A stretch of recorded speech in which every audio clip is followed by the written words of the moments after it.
আল্লাহ রাব্বুল আলামিন হযরতে মূসাকে ডেকে বললেন, মূসা রে, ভয় পাওয়ার কোনো কারণ নাই।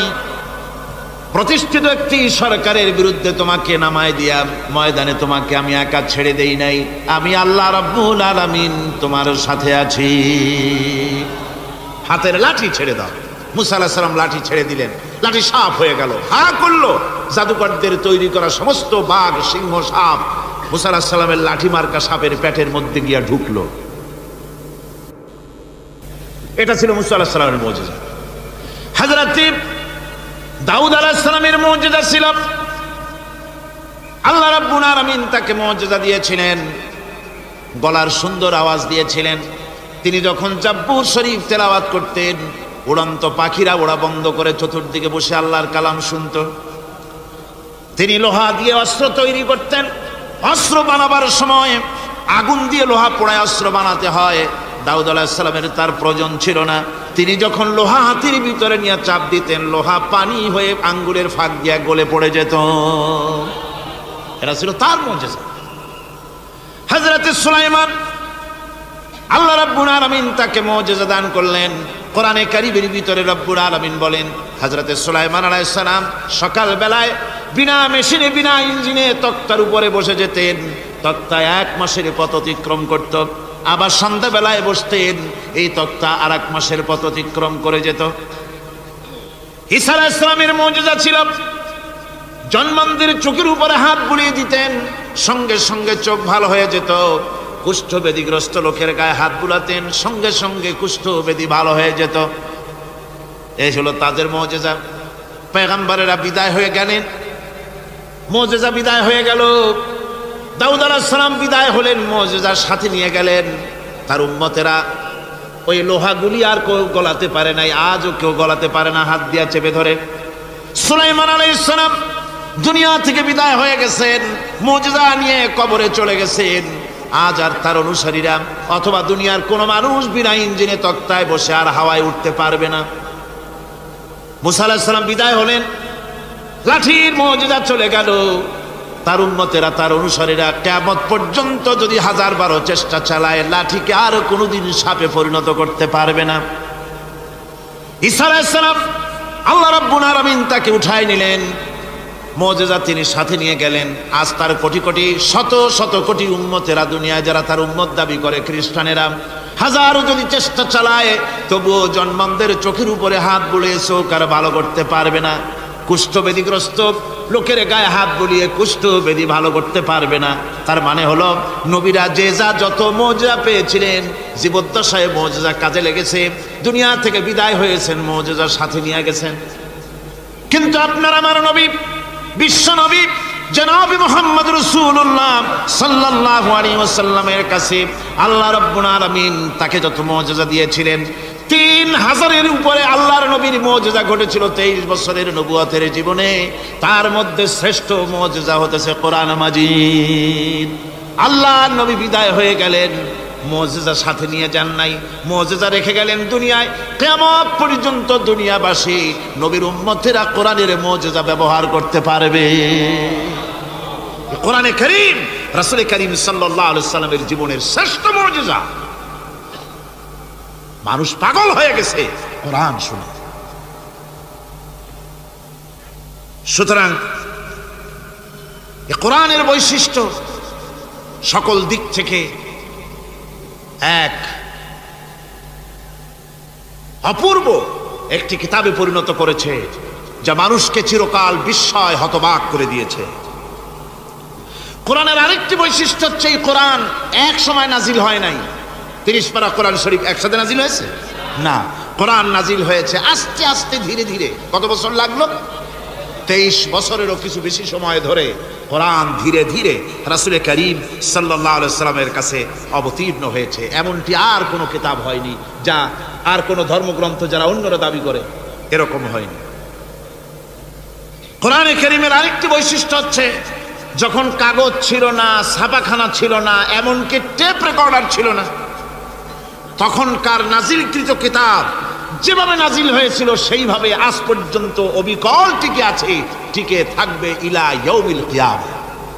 কিয়ামত পর্যন্ত কোরআনে কারীমের এই অকৃত্রিম অবিকৃত অবস্থায় কোরআনে কারীমের এই শান এই বরকত টিকে থাকবে। এই জন্য কোরআন শরীফ হচ্ছে এই পৃথিবীর মহাবিশ্বের মহাবিস্ময়। কোরআন হচ্ছে পৃথিবীর মহাবিশ্বের মহাবিস্ময়।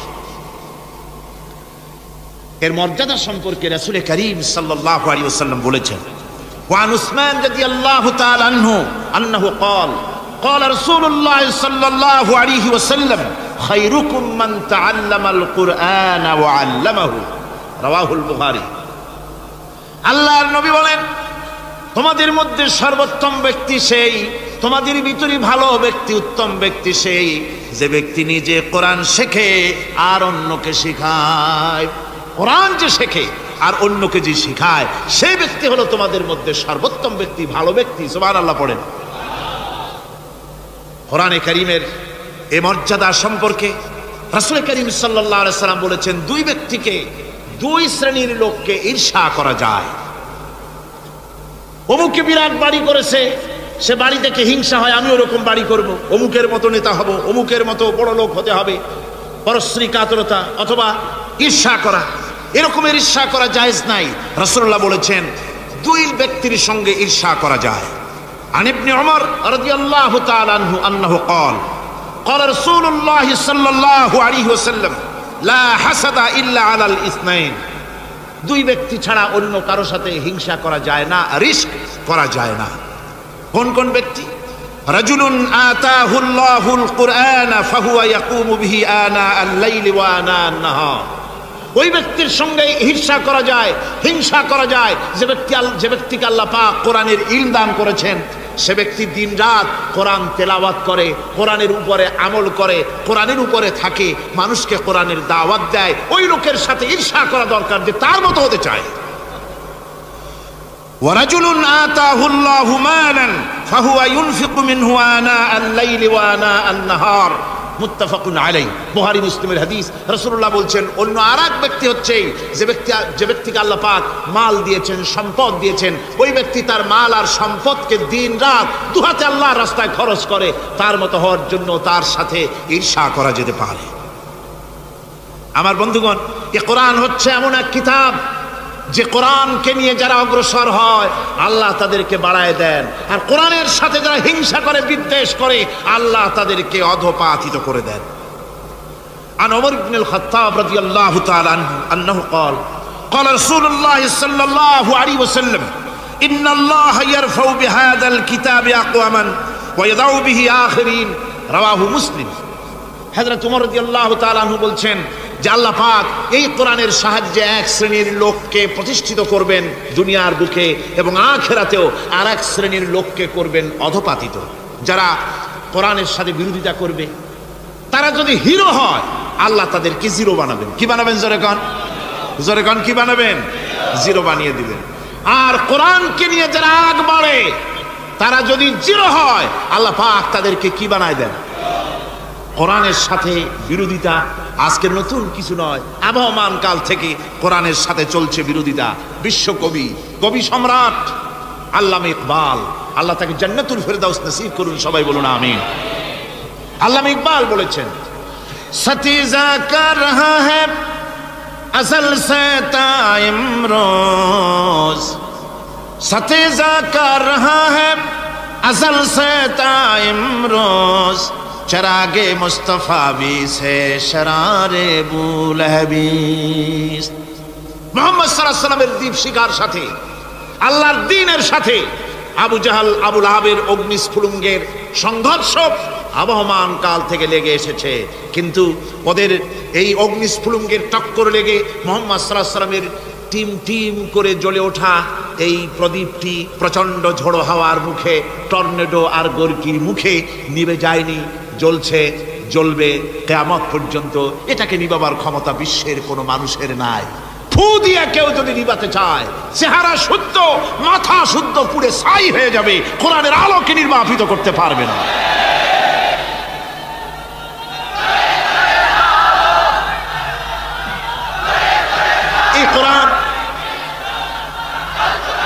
এই কোরআন যার সিনার ভিতরে থাকে, যার সিনার মধ্যে থাকে সে হয় সমৃদ্ধ, আর যার সিনার মধ্যে থাকে না সে হয় সবচাইতে ফকির আর এতিম। আল্লাহর নবী বলেছেন, ইন্নাল্লাযী লাইসা ফি জাওফিহি শাইউম মিনাল কুরআনি কাল বাইতিল খারিব।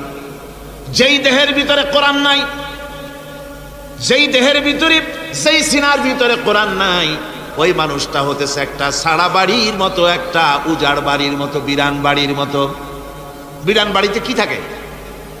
সাড়া বাড়িতে কি থাকে? কি কয়? না না, ভূত কিসের? খামোখাই ভয় পান আপনারা। ভূত বলে কিছু না। হ্যাঁ, শয়তান থাকে, জেন থাকে, তারপরে ওর মধ্যে আর কি থাকে? উতুম পেঁচা থাকে, ইঁদুর থাকে, তেলাপোকা থাকে, উই পোকা থাকে, বাঁদর থাকে, উল্লুক থাকে, সাপ থাকে। রাসূলুল্লাহর কথা দেখেন, কি সুন্দর কথা। সুবহানাল্লাহ, সুবহানাল্লাহ। যে দেহের ভিতরে কোরআন নাই, সারা বাড়িতে যা থাকে, পোড়ো বাড়িতে যা থাকে, বিরান বাড়িতে যা থাকে, যে দেহে কোরআন নাই সেই দেহের মধ্যে তাই থাকে। আজ দেখুন বাংলাদেশের শিক্ষাঙ্গনে, কলেজ ইউনিভার্সিটিগুলিতে কোরআন পড়ানো হয় না। বলেন ঠিক কিনা? আমাদের বিশ্ববিদ্যালয়গুলিতে কোরআন পড়ানো হয়, তাফসীর পড়ানো হয়, হাদিস পড়ানো হয়। হাদিস, কোরআন, আল্লাহর কালাম পড়ানো হয় না বলে অবস্থা কি হয়েছে? হাদিস থেকে মিলায় নেন, ইন্নাল্লাযী লাইসা ফি জাওফিহি শাইউম মিনাল কুরআনি কাল বাইতিল খারিব। কোরআন নাই তো সারা বাড়ি, কোরআন নাই তো কি আছে? যে ঘরের মধ্যে মানুষ নাই, উল্লুক থাকে, ভাল্লুক থাকে, শয়তান থাকে, তেলাপোকা থাকে, সারপোকা থাকে, হিংস্র প্রাণী ভরপুর থাকে। যে শিক্ষা প্রতিষ্ঠানে কোরআন পড়ানো হয় না, সেখানেও সন্ত্রাসীরা বাস করতে পারে, ভালো মানুষ টিকতে পারে না।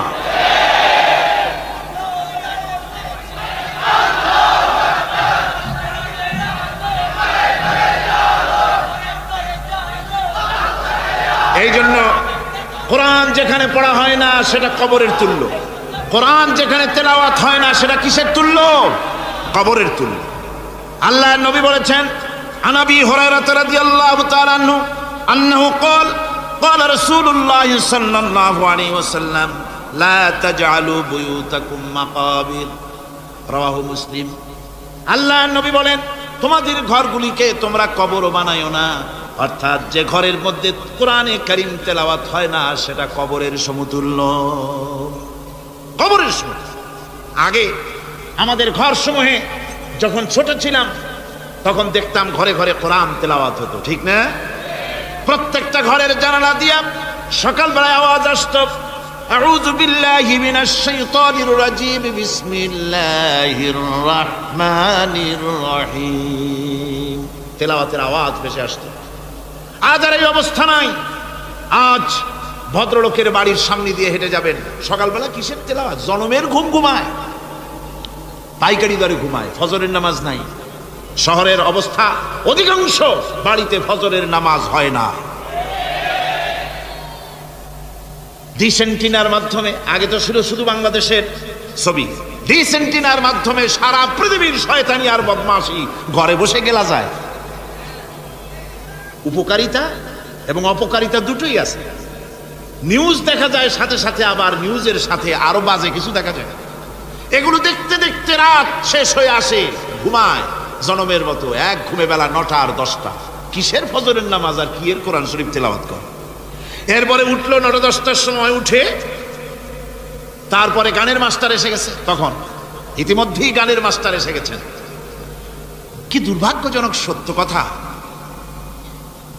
ইংরেজি যে টিচার পড়ান, অঙ্ক যে টিচার করান, সপ্তাহে 3 ঘন্টা পড়াবেন, বেতন 2500 টাকা। আর প্রতিদিন সকালবেলা এসে যদি কোনো মুসলমান কোনো একজন মৌলভী সাহেব, হাফেজ সাহেবকে রাখেন কোরআন তেলাওয়াত করাবার জন্য, কোরআন পড়াবার জন্য সন্তানকে, প্রতিদিন আসতে হবে, প্রতিদিন 2 ঘন্টা পড়াতে হবে, আর মাসের শেষে বেতন 500 টাকা। কোরআনে কারীমের সাথে এই আচরণ। ও, আমি বেশি বলে ফেলেছি। যাদের অভিজ্ঞতা আছে তারা বলছেন 200 টাকা। এরপরে অঙ্ক ইংরেজি তো কাজে লাগে, ভালো কথা। তারপরে গানের মাস্টার আসছেন, তিনি শেখাবেন কি? রবীন্দ্রসঙ্গীতের প্যানপ্যানানি। যা শুনলে পরে কানে ময়লা জমে যেতে পারে, যে গান শুনলে জীবিত মানুষ মৃত্যু হয়ে যায়। নজরুলের কথা শেখানো হবে না, তাহলে সেটা হবে সাম্প্রদায়িকতা। গানের মাস্টারকে, নাচের মাস্টারকে 5,000 টাকা 10,000 টাকা পর্যন্ত বেতন দেওয়া হয়। এ জাতির জন্য আল্লাহর রহমত কেমনে আসবে? কি কারণে আসবে? কোরআনের সাথে এই বেয়াদবি আমরা করেছি। ঘরগুলিকে, আজকে আমাদের ঘরগুলিকে আমরা কবরস্থানে পরিণত করে দিয়েছি। কোরআন তেলাওয়াত হচ্ছে। আমার বন্ধুগণ, কোরআন তেলাওয়াত করুন, বেশি বেশি তেলাওয়াত করুন, ঘরকে জীবিত করুন, সন্তানকে তেলাওয়াত করান, আপনি নিজেও তেলাওয়াত করুন। কোরআনে কারীম যারা তেলাওয়াত করবে তাদের সম্পর্কে আল্লাহর নবী বলেন, মান ক্বারাআল কুরআনা ফাস্তাযহারাহু ফাহাল্লা হালালাহু ওয়া হারামা হারামাহু আদখালাহুল্লাহুল জান্নাহ। আল্লাহর নবী বলেন, যে ব্যক্তি কোরআন শরীফ তেলাওয়াত করবে এবং কোরআনের হালাল অনুযায়ী হালালকে মেনে চলবে, হারাম অনুযায়ী হারাম থেকে ফিরে থাকবে, এরকম কোরআনের উপরে যে তেলাওয়াত করবে আর আমল করবে, আল্লাহ রাব্বুল আলামিন কিয়ামতের দিন তাকে জান্নাতের ভিতরে প্রবেশ করাবেন। শুধু বেহেশতে যাবে না, ওয়া শাফাহু ফি আশরাতিন মিন আহলি বাইতিহি কুল্লুহুম কাদ ওয়াজাবাত লাহুন নার। নবীজি বলেন, এই কোরআনে কারীমের বরকতে কিয়ামতের দিন ওই ব্যক্তি তার রক্ত সম্পর্কিত 10 জন আত্মীয়র ব্যাপারে সুপারিশ করার জন্য তৌফিক পাবে আল্লাহর দরবারে। এমন 10 ব্যক্তি, সেই 10 ব্যক্তির জন্য হিসাবের পরে জাহান্নাম ওয়াজিব হয়ে গিয়েছিল, এমন 10 ব্যক্তি সম্পর্কে কোরআনের তেলাওয়াতকারী আর আমলকারী আল্লাহর দরবারে সুপারিশ করার জন্য পারমিশন পাবেন। এমন নিয়ামত, সেই নিয়ামত থেকে আমরা বঞ্চিত হয়ে যাচ্ছি। আমি বলি না যে আপনারা কলেজ ইউনিভার্সিটিতে ছেলেদের পড়তে দিবেন না, আমি তা বলি না। তারা কলেজ ইউনিভার্সিটিতে বিলক্ষণ পড়াশোনা করুক, কিন্তু তাদেরকে কোরআন শরীফ শিখান। লক্ষ লক্ষ টাকা খরচ করলেন ছেলের পেছনে, কিন্তু কোরআন শিখালেন না। আপনি মরে গেলে আপনার জানাজাটা পড়বে, এ তৌফিকও সে পেল। জানাজার ইমামতি তো দূরের কথা, জানাজার নিয়ত জানে না, পাক পবিত্রতা জানে না। বাপ মরে গেছে, সে তখন ছিল মার্কেটে, শুনলো বাপ মরছে, তাড়াতাড়ি জানাজায় শরীক হতে হবে। প্যান্টও পাক নাই, যেহেতু পেশাবের যখন বেগ এসেছিল দেওয়ালের পাশে দাঁড়াইয়া কাম সারছে, দোয়া মোছার কাম নাই, মাথায় টুপি নাই, নাক মোছা রুমাল ছিল পকেটে, রুমালটা মাথায় দিয়া দাঁড়ায় গেল, আল্লাহু আকবার। বাপের কপালে যা আছে তাই হোক। তারপরে বাপ মরে গেছে, কান্না শুরু করেছে। যেদিন মরছে সেদিন কাঁদতেছে, পরের দিনও একটু মুখ মলিন কান্দে। নাম বল্টু মিয়া। তার আবার এক বন্ধু আছে, তার নাম শান্টু মিয়া। শান্টু মিয়া বলছে, মিয়া বল্টু কান্দো কেন? বাপ মরে গেছে। এগুলো বাঁচে নাকি? এগুলো মরিই যায়, আমার একটা ছিল, ওটাও মরছে। চিরকাল কারো বাপ থাকে না, সুতরাং এত মন খারাপ কেন? আসো, ইন্ডিয়া থেকে ভালো একটা বই আসছে, সেটা দেখে এত আনন্দ পাবে। বাপ তো বাপ, 14 গোষ্ঠী মরলেও মনের দুঃখ মুছে যাবে। এরপরে বাড়ি এনে তাকে সিনেমার ছবি দেখানো হলো। ছবি সে দেখলো, ফেরার সময় বাপের কবরের কাছ থেকে যাওয়ার সময় দাঁড়িয়ে গেল ক্ষণিকের জন্য। আহারে বাপ, বিদায় হয়ে গেলা, কি দেব তোমার? কিছু তো নাই আমার কাছে, তাই সারা রাত ধরে যা কিছু দেখলাম এগুলি তোমার আমল নামায় দিয়ে গেলাম। জোরে কর নাউযুবিল্লাহ। আমি সমস্ত পিতাদেরকে বলতে চাই, সন্তানদেরকে কোরআন শিখান, কাজে লাগবে। কোরআন শিখালে কাজে লাগবে। কোরআন শরীফ মুখস্থ করে, বেশি করে মুখস্থ করেন কোরআনে কারীম, আপনার ফায়দা হবে। হযরত ওমর রাদিয়াল্লাহু তাআলা আনহু বর্ণনা করছেন যে রাসূল কারীম সাল্লাল্লাহু আলাইহি ওয়াসাল্লাম বলেছেন, ইউকালু লিসাহিবিল কুরআনি ইকরা ওয়ারাত্তিল কামা কুনতা তুরাত্তিলু ফিদ দুনিয়া।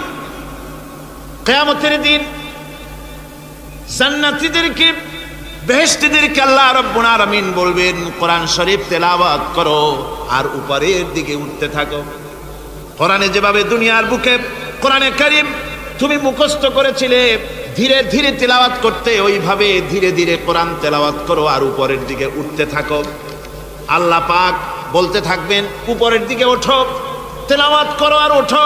উঠতে উঠতে যেই জায়গা গিয়ে তোমার তেলাওয়াত শেষ হয়ে যাবে, জান্নাতের ওই জায়গাটা তোমার জন্য বরাদ্দ হবে। আবু দাউদ শরীফের হাদিস। জান্নাতের ওই জায়গাটা তোমার জন্য বরাদ্দ হবে। এখন যাদের শুধু সূরা ইখলাস আর সূরা কাউসার মুখস্থ, তারা তো 2 পা আগাই বসে যাবে, উঠতে পারবেন না। বেশি বেশি মুখস্থ করেন, হাফেজে কোরআন হন অথবা হাফেজের মতো হন। বেশি বেশি মুখস্থ করেন সূরা ইয়াসিন, সূরা দুখান, সূরা আর রহমান, সূরা ওয়াকিয়া, সূরা মুজাম্মিল, এই সমস্ত সূরা, বেশি সূরা আল আরাফ, সূরা কাহাফ, সূরা মারিয়াম ইত্যাদি মুখস্থ করেন। কিয়ামতের দিন কাজে লাগবে। জান্নাতের অত উঁচায় উঠতে পারবেন। হাফেজ যে কোন জায়গায় যাবে, সুবহানাল্লাহি ওয়া বিহামদি। 30 পারা কোরআন যার সিনার ভিতরে, জান্নাতের কোন জায়গাটা আল্লাহ তাকে বরাদ্দ করবেন। সুবহানাল্লাহ, সুবহানাল্লাহ।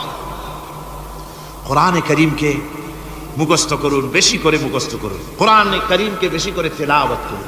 এই কোরআনে কারীমকে যারা বেশি করে তেলাওয়াত করবে, তেলাওয়াত করতে গিয়ে যারা আল্লাহর কাছে কিছু চাওয়ার সময় পাবে না, তাদের সম্পর্কে রাসূল করিম সাল্লাল্লাহু আলাইহি ওয়াসাল্লাম বলেছেন হাদিসে কুদসি, হাদিসে কুদসি রাসূল করিম সাল্লাল্লাহু আলাইহি ওয়াসাল্লাম বলেছেন, ইয়াকুলুর রাব তাবারাক ওয়া তাআলা মান শাগালাহুল কুরআনু আন যিকরি মাসআলাতি আতাইতুহু আফজালা মা উতিয়া সাইলি।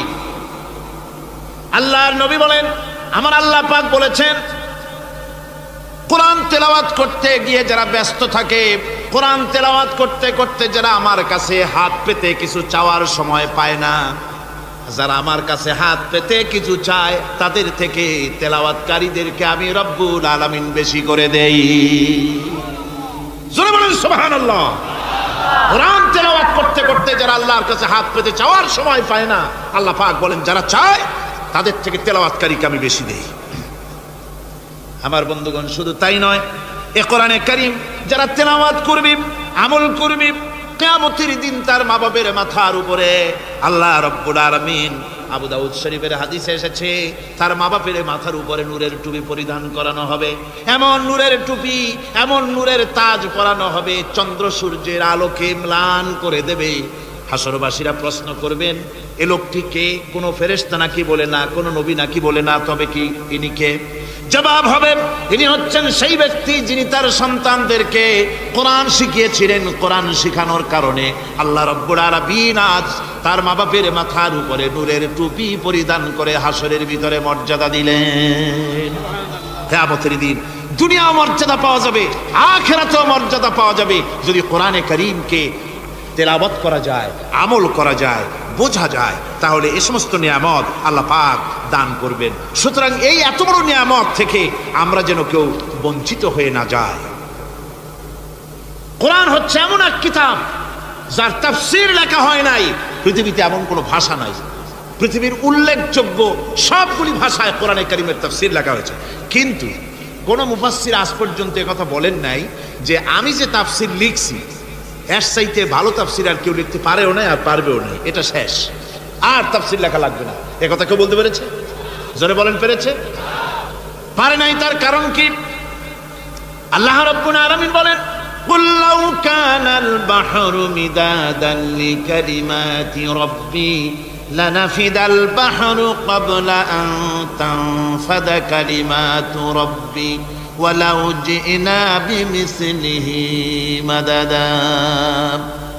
আল্লাহ পাক বলেন, নবী আপনি বলুন, আমার রবের কথাগুলি লেখার জন্য যদি সমুদ্রের পানিগুলি, সমুদ্রের সমস্ত পানিগুলি যদি কালিতে পরিণত হয়ে যায়, আর আমার রবের কথাগুলি যদি লেখা শুরু হয়ে যায়, আমার রবের কথাগুলি লেখার পূর্বে সমস্ত সমুদ্রের পানিগুলি শেষ হয়ে যাবে।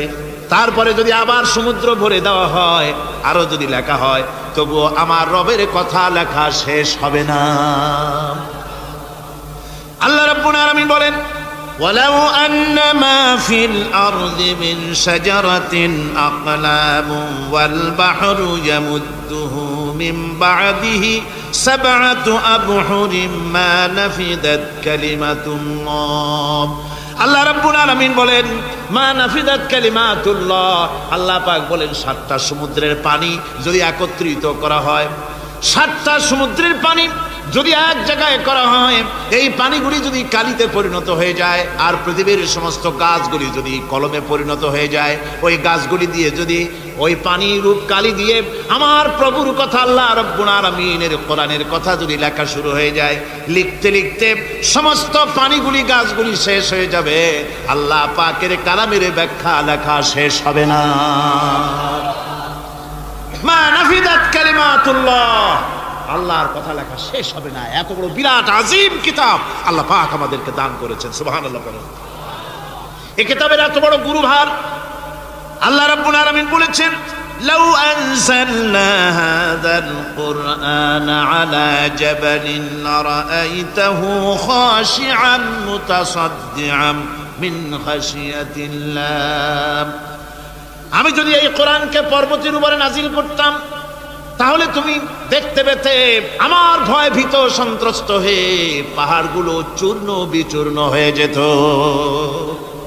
এত বড় আজিম কিতাব আমি তোমাদেরকে দান করেছি, যার গুরুভার বহন করতে কেউ রাজি হয়নি, পাহাড় পর্বত কেউ রাজি হয়নি, মানুষ রাজি হয়েছে। এই মানুষের উপরে আমি এটা অবতীর্ণ করেছি, গোটা বিশ্ববাসীর সামনে এই কিতাব আমি দিয়েছি তোমাদেরকে, এর দ্বারা হেদায়েত তোমরা গ্রহণ করবে। কিয়ামতের দিন আল্লাহর এই বিরাট নিয়ামত আমাদেরকে দান করলেন, আমরা এই নিয়ামতের নাশকর করেছি, অর্থাৎ এই কোরআনকে আমরা ব্যবহার করেছি সঠিকভাবে করি নাই, বেঠিকভাবে করেছি। প্রথম দিন দ্বিতীয় দিন আমি বলেছি কোরআন শরীফকে শুধু তাবিজ তুমারের জন্য, শুধু সওয়াবের জন্য তেলাওয়াত করেছি। আসলে শুধু সওয়াবের জন্য তো আসেনি কোরআন। কোরআন বুঝতে হবে, আমল করতে হবে, তবে না শান্তি পাবো। আপনি যদি কোরআন হচ্ছে মানুষের জীবন সমস্যার সমাধানের গ্রন্থ, ওষুধ খেলে রোগ ভালো হয়। ওষুধ খেলে কি হয়? কেউ যদি সকাল বেলায় তসবিহ হাতে নিয়ে 500 বার পড়ে ওষুধ ওষুধ ওষুধ, 500 বার পড়লে রোগ কি ভালো হবে? বরং রোগ আরো বাড়তে পারে চিল্লাইতে চিল্লাইতে। শীতের জন্য লেপ গায়ে যায় না দিয়া কেউ যদি চিল্লাইতে থাকে, জিকির করে লেপ্ত শোক লেপ্ত শোক লেপ্ত শোক, শীত কি বন্ধ হবে নাকি? পানির পিপাসায় ছটফট করে মানুষ যদি চিল্লায় পানি পানি পানি পানি পানি, পানির পিপাসা আরো বাড়বে। তাহলে কি বোঝা গেল? পিপাসা লাগলে পানি পান করতে হবে, শীত লাগলে কম্বলটা গায়ে দিতে হবে, রোগ হলে ওষুধটা খেতে হবে, তাহলে সব সমস্যার সমাধান হবে। অনুরূপ ভাবে আমরা শুধু কোরআনে কারীমকে তেলাওয়াত করি সওয়াবের নিয়তে, তার হুকুমগুলি জীবনের উপরে আমল করি না বলে আজকের জীবন আমাদের বিপর্যস্ত হয়েছে। ব্যক্তিতে, পরিবারে, রাষ্ট্রে শান্তি নাই, কোথাও শান্তি নাই এই কারণে। আর কিয়ামতের দিন রাসূল আসামি করবেন তাদেরকে যারা কোরআন অমান্য করেছে। রাসূল হবেন বাদী। বাদী হবেন কে? যারা বলেন কে বাদী হবেন? রাসূল। আসামি হবে কারা? যারা কোরআন ছেড়ে দিয়েছে। আল্লাহ রাব্বুল আলামিন বলেন, وقال الرسول يا رب إن قومي اتخذوا هذا القرآن مهجورا।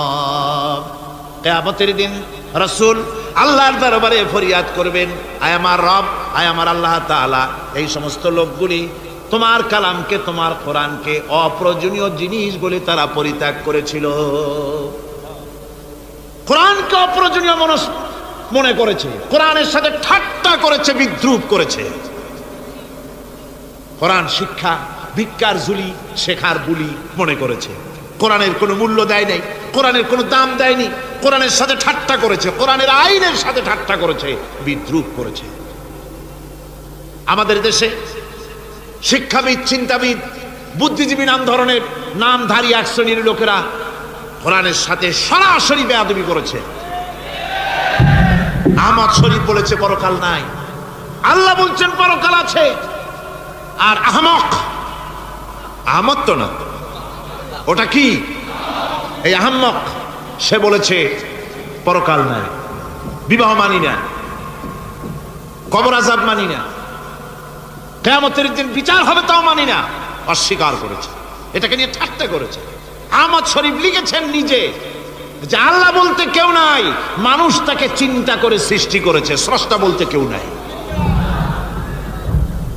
তারপরে আর একটা মেয়ে লোক, আমি ওটার নাম নিতে ঘৃণা বোধ করি,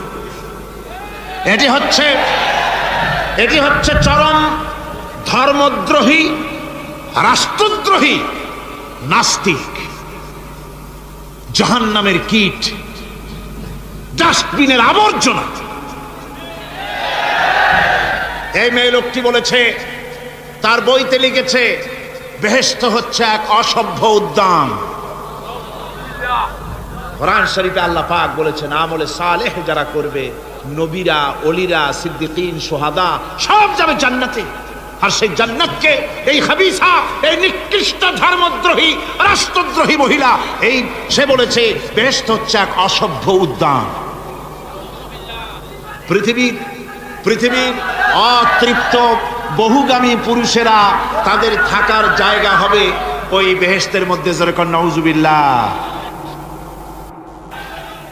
এই মেয়ে লোকটি সমগ্র নারী জাতির কলঙ্ক। ভারত, বাংলাদেশের শ্রেষ্ঠ শত্রু ভারত, এই শয়তানকে পয়সা দিয়া পুষতেছে। কলকাতায় দাওয়াত দিয়ে আনন্দ পুরস্কার দিয়েছে।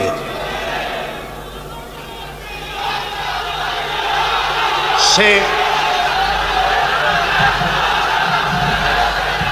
তার বইয়ের মধ্যে, কত বড় নির্লজ্জ মেয়ে, বইয়ের মধ্যে লিখছে, বাসে বসে আমি যখন দেখি ছেলেরা পেশাব করার জন্য বাস থামলি বাসের থেকে নেমে দেওয়ালের পাশে গিয়ে প্যান্টের বোতাম খুলে পেশাব করে, আর মেয়েরা চুপ করে বসে থেকে পেশাবের যন্ত্রণা নিয়ে কষ্ট পায়, আমি আনন্দ পাবো সেই দিন যেদিন মেয়েরাও বাস থেকে নেমে দেওয়ালের পাশে দাঁড়িয়ে পেশাব করতে পারবে।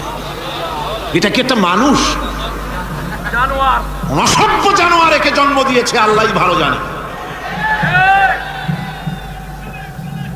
আমার বন্ধুগণ, তার অসভ্যতার শেষ নাই। কোরআন নিয়ে ঠাট্টা করেছে, বলেছে আমার মা রাতের বেলায় ঝুলে ঝুলে সূরা ইয়াসিন পড়ে, আমি চিন্তা করি যে কত বাজে কাম করতেছে সে। বলছে আল্লাহ পাক কোরআনের মধ্যে পুরুষকে বেহেশতের হুরিদের কাঁচা মাংসের লোভ দেখাইয়া, মদ খাওয়াবার লোভ দেখিয়ে তাদেরকে নামাজ রোজা করার জন্য বাধ্য করতেছে। বেহেশতে কি শরাব, বেহেশতে কি মদ পান করানো হবে? না, বেহেশতে মদ পান করানো হবে না। মদ তো নাপাক জিনিস। আল্লাহ পাক বলছেন বেহেশতে পান করানো হবে। ওয়া সাকাহুম রাব্বুহুম শারাবান তাহুরা। জান্নাতের ভিতরে আল্লাহ পাক শরাবে তাহুর পান করাবেন, যেটা নিজেও পাক এবং যে পান করবে সেও পবিত্র হয়ে যাবে। সুবহানাল্লাহ। সুতরাং এই কোরআন নিয়ে ঠাট্টা বিদ্রুপ যারা করেছে, কিয়ামতের দিন আল্লাহর দরবারে তাদেরকে উঠতে হবে, আজ হোক কাল। আমি জানি না বাংলাদেশ সরকার ভারতের ভয়ের চোটে এই মেয়ে লোককে পুলিশ প্রহারা দিয়া পুষতেছে নাকি, আমার বুঝে আসে না। বাংলাদেশ সরকারের পররাষ্ট্র মন্ত্রণালয় রীতিমতো আসামির কাঠগড়ায় দাঁড়িয়ে বিবৃতি দিয়েছেন এবং তাকে পুলিশ প্রহরার ভিতরে রেখেছে। বাংলাদেশের দণ্ডবিধি অনুযায়ী ওর তো ফাঁসি হয়ে যাওয়া উচিত। কোরআনের বিরুদ্ধে কথা বলেছে, আল্লাহর কোরআন নিয়ে ঠাট্টা করেছে।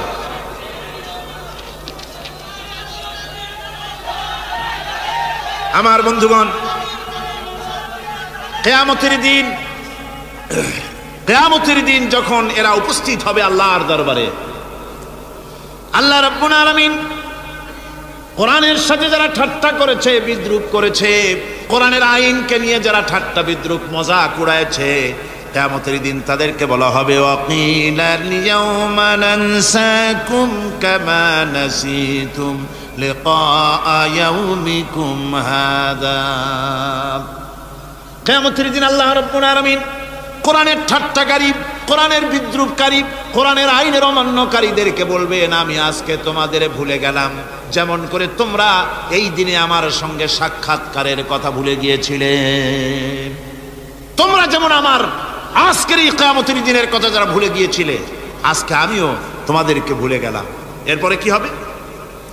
ওয়া মাওয়াকুমুন নার ওয়া মা লাকুম মিন নাসিরিন। আল্লাহ পাক বলেন এরপরে এদের জায়গা হবে জাহান্নাম, আর এদের সাহায্যকারীও কেউ থাকবে না, জাহান্নামে চিরকাল থাকতে হবে। এটা এই জন্যে যে তারা আল্লাহর কোরআনের সঙ্গে ঠাট্টা করেছে, বিদ্রুপ করেছে, কোরআনের আইন মানে নাই, কোরআনের আইনকে অমান্য করে চলেছে। এই জন্য কিয়ামতের দিন আল্লাহ রাব্বুল আলামিন তাদেরকে শাস্তি প্রদান করবেন। কোরআন পৃথিবীর বুকে আল্লাহ নাজিল করেছেন, শুধু তেলাওয়াত করবেন ঝুলে ঝুলে, এই জন্য নয়। কি জন্য নাজিল হলো? এবার উদ্দেশ্য শুনুন। আল্লাহ পাক বলেন আর রহমান আল্লামাল কোরআন। আল্লাহ রাব্বুল আলামিন তিনি হলেন এমন দয়াবান, এমন রহমান, যিনি কোরআন শিখালেন। কি কারণে শিখালেন? কোরআন নাজিলের উদ্দেশ্য কি? আল্লাহ পাক বলেন ইন্না আনজালনা ইলাইকাল কিতাবা বিল হাক্কি লিতাহকুমা বাইনান নাসি বিমা আরাকাল্লাহ। আল্লাহ পাক বলেন এই কিতাব আমি আপনার প্রতি অবতীর্ণ করেছি এই জন্যে যাতে করে আপনি আল্লাহর প্রদর্শিত এই বিধান অনুযায়ী মানুষের উপরে বিচার ফয়সালা করতে পারেন। মানুষের উপরে আইন চলবে আল্লাহ। কার আইন? জোরে বলেন কার আইন? আলা লাহুল খালক ওয়াল আমর। সৃষ্টি যার, আইন চলবে কার? আল্লাহ পাক বলেন এই জন্য নাজিল করলাম, কোরআন নাজিল করেছি যাতে করে কোরআনের আইন দিয়ে বিচার ফয়সালা করতে পারেন, সেই জন্যই কোরআন নাজিল করলাম। আসলে আল্লাহর নবীর এই পৃথিবীতে আগমনের উদ্দেশ্য ওটাই ছিল। হুয়াল্লাযী আরসালা রাসূলাহু বিল হুদা ওয়া দীনিল হক লিইয়ুযহিরাহু আলাদ দীনি কুল্লিহি ওয়া কাফা বিল্লাহি শাহীদা। আল্লাহ রাব্বুল আলামিন বলেন আমি আমার রাসূলকে দ্বীনে হক, সত্যের বিধান সহকারে দুনিয়ায় প্রেরণ করেছি। লিইয়ুযহিরাহু আলাদ দীনি কুল্লিহি আয় লিইয়ুগলিবাহু আলা সাইরিল আদিয়ান। সমস্ত আদিয়ানে বাতিলের উপরে আমার দিনকে বিজয়ী করে দেওয়ার জন্য আমি রাসূলের কাছে কিতাব সহকারে তাকে অবতীর্ণ করেছি। এ দায়িত্ব শুধু মুহাম্মদ সাল্লাল্লাহু আলাইহি ওয়াসাল্লামের ছিল না, দুনিয়ার উপরে আল্লাহর দ্বীন কায়েম করা, আল্লাহর বিধান অনুযায়ী মানুষের বিচার ফয়সালার দায়িত্ব শুধু মুহাম্মদ সাল্লাল্লাহু আলাইহি ওয়াসাল্লামের ছিল না, সমস্ত নবীদের ছিল। কাদের ছিল? সব নবীদের ছিল। ফাবাআসাল্লাহু আন-নাবিয়্যিনা মুবাশশিরিনা মুনযিরিন وأنزل معهم الكتاب بالحق ليحكم بين الناس। আল্লাহ পাক বলেন সমস্ত নবীদের কাছে আমি কিতাব অবতীর্ণ করেছি এই জন্য যে তারা সহজ এবং সোজা পথে যারা চলতে চায় তাদেরকে তিনি সুসংবাদ দিবেন, আর বাঁকা পথে যারা চলবে তাদেরকে তিনি জাহান্নামের ভীতি প্রদর্শন করবেন। আর আমি তার উপরে যে কিতাব অবতীর্ণ করেছি এই কিতাব দিয়ে জনগণের উপরে বিচার ফয়সালা করবে। আইন চলবে আল্লাহর কিতাব দিয়ে। আইন চলবে কি দিয়ে? আল্লাহর কিতাব দিয়ে। আল্লাহর কিতাব অনুযায়ী জনগণকে পরিচালিত করবেন। এই জন্য আমি এই কোরআনকে নাজিল করেছি, অতীত এই কিতাবগুলি নাজিল করেছি। কুল ইয়া আইয়ুহান নাসু ক্বাদ জাআকুমুল হাক্কু মির রাব্বিকুম। আল্লাহ পাক বলেন নবী আপনি বলে দেন, আপনি বলুন হে মানব সকল, আল্লাহর পক্ষ থেকে তোমাদের জন্য মহাসত্য এসেছে। এই মহাসত্য যদি অনুসরণ করো তোমাদের জন্য কল্যাণকর হবে। ওমান দাল্লা ফাইন্নামা ইয়াদুল্লু আলাইহা। আর যদি কোরআনকে অমান্য করো, আল্লাহর কিতাবকে অমান্য করো, তাহলে তোমাদের জন্য অকল্যাণ হবে। আজ আপনারা বলেন আল্লাহর কিতাবের আইন কি আমাদের দেশে চলে? কোরআনের আইন কি চলে? চলে না। কোরআনের আইন চলে না। আমরা কি খুব শান্তিতে আছি? খুব আরামে আছি? শ্রমিকরা তাদের শ্রমের মূল্য পায়, কৃষক তার উৎপাদিত পণ্যের সঠিক দাম পায়, নারী তার সতীত্বের মর্যাদা পায়। জনগণ কি আরামে ঘুমাতে পারে? না, জনগণ রীতিমতো দুবেলা পেট পুরে সমস্ত জনগণ খেতে পারে। এর একমাত্র কারণ হচ্ছে কোরআনের আইনকে অমান্য করা হয়েছে। ভালো করে কান পেতে শুনুন। আল্লাহ রাব্বুল আলামিন কোরআনে কারীমের মধ্যে পরিষ্কার করে বলেছেন ওয়া মান লাম ইয়াহকুম বিমা আনজালাল্লাহু ফাউলাইকা হুমুল কাফিরুন। যারা নাকি আমার দেওয়া বিধান অনুযায়ী, কোরআন অনুযায়ী যারা বিচার ফয়সালা করে না, ফাউলাইকা হুমুল কাফিরুন, ফাউলাইকা হুমুজ জালিমুন, ফাউলাইকা হুমুল ফাসিকুন। যারা আমার দেওয়া বিধান অনুযায়ী বিচার ফয়সালা করে না তারা কাফির, তারা জালিম, তারা ফাসিক। সুতরাং এর ভিতরে এই জুলমের মধ্যে জালিমদের অন্তর্গত, ফাসিকদের অন্তর্গত হয়ে বাংলাদেশের বহু মুসলমান, পৃথিবীর বহু এলাকার মুসলমান এর মধ্যে লিপ্ত হয়ে আছে। কোরআনের আইন চালু না করলে পরে, কোরআনের আইন না মানলে পরে জালিম হতে হবে, কাফির হতে হবে, ফাসিক হতে হবে। অর্থাৎ যতখানি না মানবেন ততখানি এই বিশেষণে বিভূষিত হতে হবে। এক শ্রেণীর লোক আছে যারা বলে বেড়ান ধর্ম আর রাজনীতি আলাদা।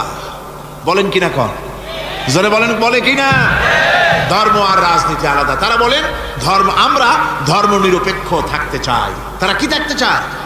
ধর্ম নিরপেক্ষ থাকতে চায়। কোরআনে কারিমে এই ধর্ম নিরপেক্ষবাদীদের ব্যাপারে কোরআন কি বলছে শুনুন।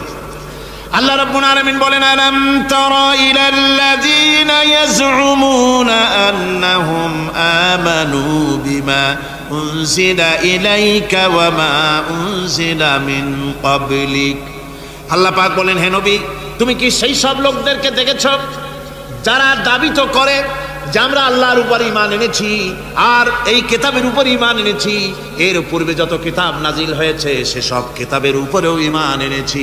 ধর্মনিরপেক্ষবাদীরা তারা তো বলে না যে আল্লাহ মানি না, কোরআন মানি না, একথা বলে না, ওটা বলে না। কি বলে? সেই বলা কথাটাই আল্লাহ এখানে অনেক আগে বলে রেখেছেন। ওরা বলে যে আমরা অবশ্যই আল্লাহকে মানি, আল্লাহর কিতাব মানি, এর পূর্বে যত কিতাব নাজিল হয়েছে সেগুলোও মানি, তবে ইউরিদুনা আইয়াতাহাকামু ইলাত তাগুত, তারা চায় তাদের জীবনের সমস্ত সমাধান সমস্যার জন্য তাগুতের কাছে যেতে চায়। তাগুতকে, আল্লাহকে বাদ দিয়ে তারা যেতে চায় কোথায়? তাগুতের কাছে। জোরে বলেন, কিসের কাছে যেতে চায়? তাগুতের কাছে। তাগুত বলে কারে? তাগুত বলা হয় যে নিজে আল্লাহর আইন মানে না এবং অপরকেও আল্লাহর আইন অমান্য করতে বাধ্য করে, তাকে বলা হয় তাগুত। ওরা বলে ধর্ম আর রাজনীতি আলাদা। কোরআন মানি কিন্তু কোরআনের আইন মানি না। ওরা কোরআন মানে ঠিকই, বলে যে কোরআন মানি, কিন্তু কোরআনের আইন মানে। তাহলে এ মানি বলার অর্থটা কি? এর মূল্যটা কোথায়? কোরআন যদি মানো তো কোরআন বলেছে সুদ খেও না, আমাদের দেশে সুদ চলছে না। কোরআন বলেছে বিবিকে পর্দায় রাখো, পর্দায় কি রাখা হচ্ছে? কোরআন বলেছে ওজনে কম দিও না, তা কি মানা হচ্ছে? কোরআন বলেছে আমার আইন দিয়ে দেশ শাসন করো, তা কি করা হচ্ছে? সুতরাং ধর্মনিরপেক্ষ মতবাদ যেটা, এই মতবাদটা কোরআনের দৃষ্টিতে কুফরি মতবাদ। ধর্মনিরপেক্ষ মতবাদ কি? জোরে বলেন, ধর্মনিরপেক্ষ মতবাদ কি? কোন মুসলমান, যে ব্যক্তি নিজেকে মুসলমান বলে দাবি করে, ধর্মনিরপেক্ষ মতবাদ সে বিশ্বাস করতে পারে না, জায়েজ নাই, হারাম। আফাতুমিনুনা বিবাদিল কিতাব ওয়া তাকফুরুনা বিবাদ, তোমরা কোরআনের কিছু অংশকে মেনে নিবে আর কিছু অংশকে করবে অস্বীকার। এটা যদি করো দুনিয়ার জীবনে পাবে দুনিয়ার জীবনে জিল্লতি আসবে, লাঞ্ছনা আসবে, আর কিয়ামতে পাবে জাহান্নামের শাস্তি। সুতরাং ধর্মনিরপেক্ষ মতবাদের অর্থ তারা বলে যে ধর্মহীনতা নয়, আসলে কিন্তু ধর্মনিরপেক্ষ মতবাদের অর্থই হলো ধর্মহীনতা। ঠিক কিনা কন? জোরে বলেন ঠিক কিনা? এই ধর্মনিরপেক্ষ মতবাদ আমাদের দেশের জন্ম হয় নাই, এর জন্ম হয়েছে ইউরোপ সভ্যতায়। প্রাচীন ইউরোপ সভ্যতায় এর জন্ম হয়েছিল, সেখান থেকে তার আন্ডা বাচ্চা ভারতে এসেছিল। ভারত থেকে এই আন্ডা বাচ্চার কিছু অংশ 1972 সালে তদানীন্তন সরকারের মাথার উপরে ভারত চাপিয়ে দিয়েছিল। সেই ধর্মনিরপেক্ষ মতবাদ 1972 সনের সংবিধানে লেখা হলো, কিন্তু 1982 সনে যখন সংবিধান আবার অ্যামেন্ডমেন্ট করা হলো, তখন ধর্মনিরপেক্ষতার কপালে ঝাঁটা মেরে বিদায় করা হয়েছে। বাংলাদেশে ধর্মনিরপেক্ষ মতবাদ চলতে পারে না। ধর্মনিরপেক্ষ মতবাদের কথা আমাদের দেশে তারাই বলে যারা 72 সনে ক্ষমতায় ছিলেন। তারা ধর্মের সাথে কি ব্যবহার করেছেন আমরা ভুলে যাই নাই, আপনারা ভুলে গেছেন। 1972 সনে দেশের সমস্ত বিশ্ববিদ্যালয়ের মনোগ্রাম থেকে ইকরা বিসমি রাব্বিকাল্লাযী খালাক রাব্বি জিদনি ইলমা, কোরআনে কারীমের আয়াতকে বিদায় করে দেওয়া হয়েছিল। শাসনতন্ত্রের শিরোনামে বিসমিল্লাহকে গ্রহণ করা হয় নাই। শুধু তাই নয়, কোরআনে কারীম যেখানে তেলাওয়াত করা হয়। তখনকার সময় রেডিওতে, টেলিভিশনে, ওই ৭২ থেকে ৩ বছর, এবং এখনো সেই দলটি মিটিং করতে গিয়ে, কোনো জায়গায় কিছু করতে গিয়ে আগে কোরআন শরীফ, তারপরে গীতা, তারপরে বাইবেল। এগুলি হচ্ছে মুনাফিকের লক্ষণ। কিসের লক্ষণ? যেখানে যেই টেবিলে, যেই মঞ্চে কোরআন তেলাওয়াত হয়, বাইবেল গীতা পড়া হারাম, পড়া হতে পারে না। কোরআনের চাইতে শ্রেষ্ঠ কিতাব আল্লাহর দুনিয়া আছে? সমস্ত কিতাবকে রদ করেছে কোরআন। হযরত ওমর রাদিয়াল্লাহু তাআলা আনহু রাসূল করিম সাল্লাল্লাহু আলাইহি ওয়াসাল্লামের কাছে গিয়ে তাওরাতের একটা পাতা পড়তেছিলেন। হযরত আবু বকর রাদিয়াল্লাহু তাআলা আনহু সেখানে চলে এলেন। এসে দেখেন রাসূল করিম সাল্লাল্লাহু আলাইহি ওয়াসাল্লামের চেহারা মোবারক লাল হয়ে গিয়েছে গোসায়। হযরত আবু বকর বললেন, ওমর, তুই যদি এর থেকে মরে যেতিস, তুই যদি এর থেকে মরে যেতিস, তুই যদি এর থেকে মরে যেতি। 3 বার বললেন। হযরত ওমর শিউরে উঠলেন, হতচকিত হয়ে উঠলেন। আবু বকর আমাকে মরার কথা বলছেন কেন? তিনি তাকিয়ে দেখেন রাসূল করিম সাল্লাল্লাহু আলাইহি ওয়াসাল্লামের চেহারা মোবারক গোসায় লাল হয়ে গেছে। হযরত ওমর বলছেন, ইয়া রাসূলুল্লাহ, আমার এবং আমার পিতামাতার জীবন আপনার খতম মোবারকে উৎসর্গ হয়ে যায়। আমি অপরাধ করেছি, কি অন্যায় করেছি হুজুর, আমাকে বলুন। হুজুর বলছেন, ওমর, তুমি যে তাওরাতের পাতা আমার সামনে পড়তেছো, এই তাওরাত যার উপরে নাজিল হয়েছিল, সেই মুসা আলাইহিস সালাম যদি আজকে বেঁচে থাকতেন, তাহলে আমার উম্মতের ভিতরে শামিল হয়ে যাওয়া তার জন্য ফরজ হয়ে যেত। অতীতের সমস্ত কিতাবকে রদ করা হয়েছে, সমস্ত শরিয়াতকে বন্ধ করা হয়েছে। সুতরাং কোন মুসলমানের প্ল্যাটফর্মে যেখানে কোরআন তেলাওয়াত হয়, বেদ, বাইবেল, গীতা পড়া হারাম। সেখানে এই মুনাফিকরা তাও করে থাকে। আমার মুসলমান ভাইয়েরা, নজরুল ইসলাম কলেজের ইসলাম শব্দ বাদ দিয়ে নজরুল কলেজ করা হয়েছিল। সলিমুল্লাহ মুসলিম হলের মুসলিম শব্দ বাদ দিয়ে শুধু সলিমুল্লাহ হল করা হয়েছিল। তার মানে ধর্ম এদের কলিজায় আগুন জ্বালিয়ে দেয়। ইসলামের নাম বরদাস্ত হয় না, কোরআনের নাম বরদাস্ত হয় না। আর বরদাস্ত হয়নি বলেই আল্লাহ পাক তার ইন্তেকাম নিয়েছেন। আমার বক্তব্য হচ্ছে, কোরআনে কারীম পৃথিবীতে এসেছে শাসন করতে দুনিয়াকে। তার মধ্যে রয়েছে রাজনীতি, অর্থনীতি, সব কিছু। এই বিচার ফয়সালা কোরআন থেকে যারা গ্রহণ করে না, রাসূলকে যারা বিচারক মানে না, তাদের সম্পর্কে আল্লাহ পাক কি বলছেন শুনুন। ফালা ওয়া রাব্বিকা লা ইউমিনুনা হাত্তা ইউহাক্কিমুকা ফীমা শাজারা বাইনাহুম সুম্মা লা ইয়াজিদু ফি আনফুসিহিম হারাজাম মিম্মা কাদাইতা ওয়া ইউসাল্লিমু তাসলিমা। আল্লাহ রাব্বুল আলামিন বলেন, ফালা ওয়া রাব্বিক, কখনো নয় হে নবী, আপনার রবের কসম, কখনোই নয়। ওরা মুমিন নয় যারা নাকি তাদের জীবনের সব কিছুর ব্যাপারে যতক্ষণ পর্যন্ত আপনাকে বিচারক না মানে, আপনার দেওয়া ফয়সালাকে গ্রহণ না করে, এবং আপনি বিচার করার পর ফয়সালা দেওয়ার পরে এটার উপরে দ্বিধাহীন চিত্তে মেনে যতক্ষণ না নিবে, ততক্ষণ পর্যন্ত তারা যত ঈমানের দাবি করুক, তারা আসলে মুমিন না। এ ফতোয়া কার? এ ফতোয়া কার? আল্লাহ রাব্বুল আলামিনের ফতোয়া। কখনো মুমিন হতে পারবে না যারা রাসূলুল্লাহকে ফয়সালাকারী হিসেবে গ্রহণ না করবে, কোরআনকে সংবিধানের উৎস হিসেবে গ্রহণ না করবে। কোরআন এসেছে আইনের কিতাব হিসেবে পৃথিবীর মানুষকে পরিচালিত করার জন্য। আজ এই কোরআনের আইন যারা মানে সেখানে শান্তি পায়, কোরআন যেখানে মানে না সেখানে শান্তি হয় না। আল্লাহ পাক পরিষ্কার বলেছেন, কোরআনের আইন মেনে চলো। আর যারা এই কোরআনকে অমান্য করবে তাদের শাস্তি কি হবে?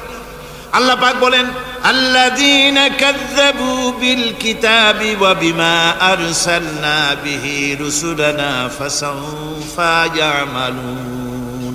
আল্লাহ পাক বলেন, আমি যে কিতাব নাজিল করেছি, এই কিতাবকে যারা মিথ্যা মনে করে, কিতাবকে যারা অস্বীকার করে, কোরআনের আইন যারা মানে না, আমি যে রাসূলের উপরে যা নাজিল করেছি সেগুলির উপরে যারা ঈমান আনে না, এগুলিকে যারা মানে না, তাদের জন্য এর পরিণতি তারা খুব শীঘ্রই টের পাবে। খুব শীঘ্রই তাদেরকে পরিণতি দেওয়া হবে। কিয়ামতের দিন তাদেরকে আল্লাহ রাব্বুল আলামিন জাহান্নামে প্রবেশ করাবেন। কোরআনের অমান্যকারীদের জায়গা কোথায় হবে? কোথায় হবে তাদের জায়গা? জাহান্নামের ভিতরে হবে। সুতরাং আমরা কোথায় যেতে চাই? জাহান্নামে না জান্নাতে? বেহেশতে যদি যেতে চাই, দুনিয়ায় যদি শান্তি চাই এবং আখিরাতে যদি মুক্তি পেতে চাই, তাহলে আমাদেরকে কোরআনের আইনকে মানতে হবে। কিসের আইন মানা লাগবে? কোরআনের আইন মানতে হবে। কোরআনে কারীমের নাজিল হলো, আল্লাহ পাক যে কোরআন আমাদের শিখালেন, আর রহমান আল্লামাল কোরআন, যে কোরআন তিনি আমাদের শিখালেন। এই কোরআন নাজিলের পদ্ধতি ছিল মদিনা এবং মক্কা। রাসূলের মক্কি জিন্দেগিতে কিছু নাজিল হয়েছে, আর মদনী জিন্দেগিতে নাজিল হয়েছে কিছু। মক্কা শরীফে যেগুলি নাজিল হয়েছে সেই সূরাগুলো ছিল তাওহীদ, রিসালাত এবং আখিরাতের উপরে নির্ভর করে। আর মদনী সূরা যেগুলি ছিল সেগুলি ফৌজদারি দণ্ডবিধি, উত্তরাধিকারী আইন, তারপরে যাকাত, ওসর, যুদ্ধ, সন্ধি, বন্দি, এরপরে রয়েছে স্বরাষ্ট্রনীতি, পররাষ্ট্রনীতি, অর্থনীতি, জীবন পরিচালনার সমস্ত বিধি আর ব্যবস্থা মদনী জিন্দেগির সূরাগুলিতে, অবতীর্ণ সূরাগুলিতে আল্লাহ রাব্বুল আলামিন নাজিল করেছেন। কোরআন শরীফ মানুষের সকল সমস্যার সমাধান দিয়েছে। এখানে আমি এখন তার কিছু নমুনা পেশ করছি আপনাদের সামনে, আপনাদের বোঝার জন্য যে কোরআন। অনেকে বলে যে কোরআনের তাফসীরের ভেতরে রাজনীতির আলোচনা হয়। রাজনীতি সেইটুক করি যেটুকুন আল্লাহ কোরআনে করেছেন। জোরে কোন আলহামদুলিল্লাহ। এর থেকে বালাই কিছু বলি নাকি? না। কোরআন যেটুকুন করেছে, রাসূলুল্লাহ যেটুকুন করেছে, একজন মুসলমান হিসাবে তা করা আপনার আমার জন্য কি? সুন্নত, নফল। ওইটা করা কি? জোরে কোন। এটা করা আমাদের জন্য ফরজ। সেই জন্য আমি কিছু নমুনা পেশ করছি আপনাদের সামনে, বুঝতে পারবেন যে কোরআন শুধু নামাজের কথা নিয়ে আসে নাই। কোরআনের মধ্যে আয়াত সংখ্যা কত? ৬,৬৬৬। এটা ঠিক না, কিছু কম আছে। ৬,০০০ কয়েক শত, ভালো করে গুনে দেখা দরকার। তো এই যে আয়াতে কারিমা যেগুলি রয়েছে, এর মধ্যে মাত্র ৫০০ আয়াত হচ্ছে হুকমে শরঈ। ভালো করে শুনুন, ৫০০ আয়াত আদেশ এবং নিষেধ জাতীয়। এটা করো, ওটা করো না, এটা হালাল, ওটা হারাম। এ হলো ৫০০। তো এই যদি ৫০০ হয় তাহলে বাকি ৬,০০০ কি? বাকি ৬,০০০ ইতিহাস, দর্শন, বিজ্ঞান, রাজনীতি, অর্থনীতি, সমাজনীতি, উত্তরাধিকারী আইন, পররাষ্ট্রনীতি, স্বরাষ্ট্রনীতি, মানুষের জীবনে যা দরকার, ইহকাল, পরকাল, কবর, হাসর, মিজান, সিরাত, জান্নাত, জাহান্নাম, এসব কিছু আল্লাহ পাক বাকি হাজার হাজার আয়াতের মধ্যে বলেছেন। তো ৫০০ আয়াতের পরিচিতি আমাদের জানা আছে, নামাজ, রোজা, হজ, যাকাত, হালাল, বৈধ, অবৈধ ইত্যাদি সম্পর্কে। কিন্তু বাকি আয়াতগুলিতে আমাদের জীবন পরিচালনার ব্যাপারে আল্লাহ পাকের কথা শুনুন, কিভাবে এ কথাগুলি আল্লাহ পাক আমাদের বলছেন। বিচার পদ্ধতি সম্পর্কে শুনুন। কোরআন যে বিচার পদ্ধতি আমাদেরকে দিয়েছেন, নিরঙ্কুশ ন্যায় বিচারের কথা কোরআন বলেছে। কোরআন বলেছে বিচার হতে হবে কি ধরনের? ওয়াইদা হাকামতুম বাইনান নাসি আন তাহকুমু বিল আদল। কোরআন শরীফ বলেছে তোমরা যখন লোকদের মাঝে বিচার ফয়সালা করবে তখন অবশ্যই সুবিচার করবে, জাস্টিস, ন্যায় বিচার করবে। এই ন্যায় বিচার করতে গিয়ে তোমার সামনে যদি বিজাতীয় কোনো লোক আসামি হয়ে দাঁড়ায়, অমুসলিম, তখন বিচারটা কিভাবে করবে? কোরআনে কারীম বলছি, ওয়ালা ইয়াজরিমান্নাকুম শানাআনু কওমিন আলা আল্লা তা'দিলু। কোন বিশেষ শ্রেণীর বিচার কাজ করতে গিয়ে, কোন বিশেষ শ্রেণী বা জাতির বিচার কার্য পরিচালনা করতে গিয়ে তাদের প্রতি বিদ্বেষ যেন তাদেরকে, তুমি যেন জুলুম করে না বসো, তখন যেন তুমি ইনসাফ করতে পারো, তাদের উপরে জুলুম করবে না। সে যদি তোমার জাতের লোক না হয়, বিচার করতেছে, তুমি বিচারক হিসাবে সঠিক বিচার করবে, বিচারের মানদণ্ডকে কখনো হেলাদোলা করবে না, ভালো সুবিচার করবে। এটা হচ্ছে কোরআনে কারীমের কথা।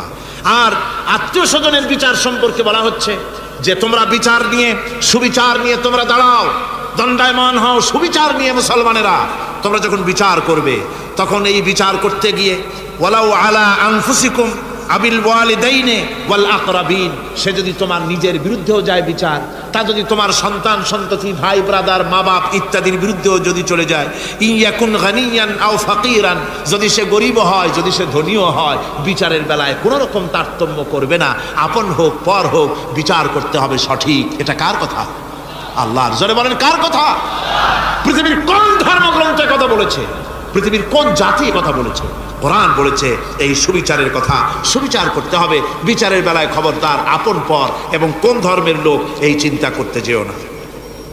কোরআনে কারিমের রয়েছে, কোরআনে কারিমের মধ্যে রয়েছে ফৌজদারি দণ্ডবিধি, জুডিশিয়াল ল, ফৌজদারি দণ্ডবিধি। এখানে একটা কথা বলে নিতে হয়, আল্লাহর আইন, মূল কথাটা কি? আল্লাহর আইন।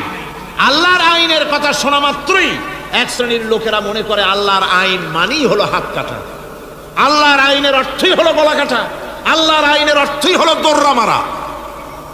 এটা একটা বাজে কথা।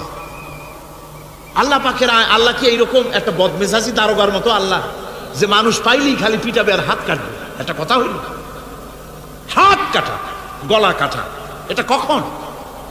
সুবিচার প্রতিষ্ঠিত হয়ে যাবে, খাওয়া পড়ার গ্যারান্টি মিলবে, তারপরে যদি কেউ চুরি করে দৃষ্টান্তমূলক শাস্তি দাও হাত কেটে। এর আগে না। মদিনা মুনাওয়ারায় হযরত ওমর রাদিয়াল্লাহু তাআলা আনহুর সময় অনাবৃষ্টির কারণে দুর্ভিক্ষ দেখা দিয়েছিল। তখন হযরত ওমর জাস্টিসদেরকে, ম্যাজিস্ট্রেটদেরকে ডেকে পরিষ্কারভাবে এলান করে দিয়েছিলেন, এখন যদি কোনো চোর ধরা পড়ে, এই দুর্ভিক্ষ চলাকালীন কোন চোর যদি ধরা পড়ে আর প্রমাণিত হয় পেটের জ্বালায় চুরি করেছে, খবরদার তার হাতকে তোমরা কাটবে না, খবরদার হাত কাটবে না। ইসলাম তো আগে পেটে দেয়। আগে কোথায় দেয়? পেটে, তারপরে দেয় পিঠে, আগে দেয় না। মানুষের খাওয়া পড়া, শিক্ষা, চিকিৎসা, বাসস্থান সবটার গ্যারান্টি দেওয়া হয়। মদিনায় যখন এই গ্যারান্টি এসে গেল, চোরের হাত কাটা আইন মক্কায় নাজিল হয় নাই, নাজিল হয়েছে মদিনা মুনাওয়ারায় রাসূলের মদনী জিন্দেগিতে। কোন সময়? যখন রাসূলুল্লাহ প্রেসিডেন্ট, রাসূলুল্লাহ কি জোরে কোন, রাসূলুল্লাহ কি রাষ্ট্রপতি। সেই সময় মানুষ দরজা খুলে ঘুমাবার সুযোগ পেল, খাওয়া পড়া, শিক্ষা, চিকিৎসা, বাসস্থানের গ্যারান্টি পেল। এই সময় আল্লাহ রাব্বুল আলামিন তিনি যখন দেখলেন ইসলামী সমাজ ব্যবস্থা কোরআনের আইনের মাধ্যমে মানুষ সব রকমের নিরাপত্তা লাভ করেছে, পেটের সমস্যার সমাধান হয়ে গেছে, তখন আল্লাহ আইন জারি করলেন, আস-সারিকু ওয়াস-সারিকাতু ফাকতাউ আইদিয়াহুমা, চোর পুরুষ হোক আর নারী হোক উভয়ের হাত কেটে দাও। পুরুষ হোক আর নারী হোক এখন উভয়ের হাত কেটে দাও। দৃষ্টান্তমূলক শাস্তি হোক, যাতে করে এই চুরি আর না কেউ না করে। পেটে খাবার আছে, চাকরি আছে, ওষুধ আছে, শিক্ষা আছে, থাকার মতো জায়গা আছে, এখন চুরি করো কেন? তাহলে বোঝা যাবে এটা নেশায় পরিণত হয়েছে। কি হয়েছে? নেশা। তখন তো আর চোরকে বসায় সেলুট মারা আর যাবে না, এখন হাতটা কাটিয়া একটা শাস্তি দিয়ে দাও।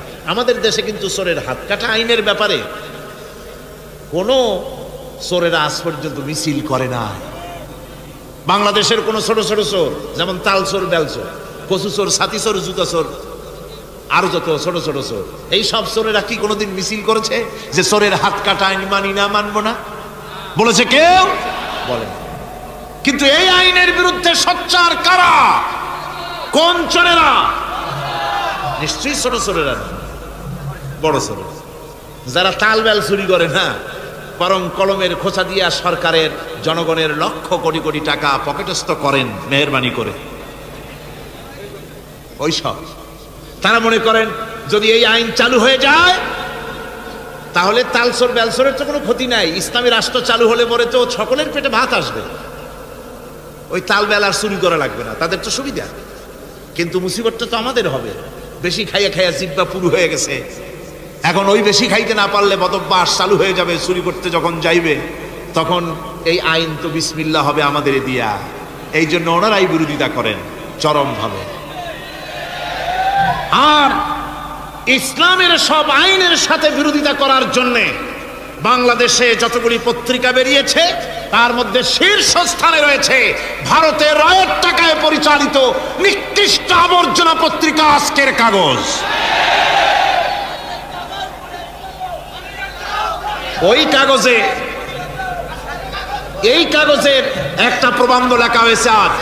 সেই প্রবন্ধে লেখা হয়েছে ধর্মভিত্তিক রাজনীতি এমনি এমনি নিষিদ্ধ করা যাবে না, সম্ভব হবে না, এটাকে একেবারে গোড়া থেকে উপড়ে ফেলে দিতে হবে।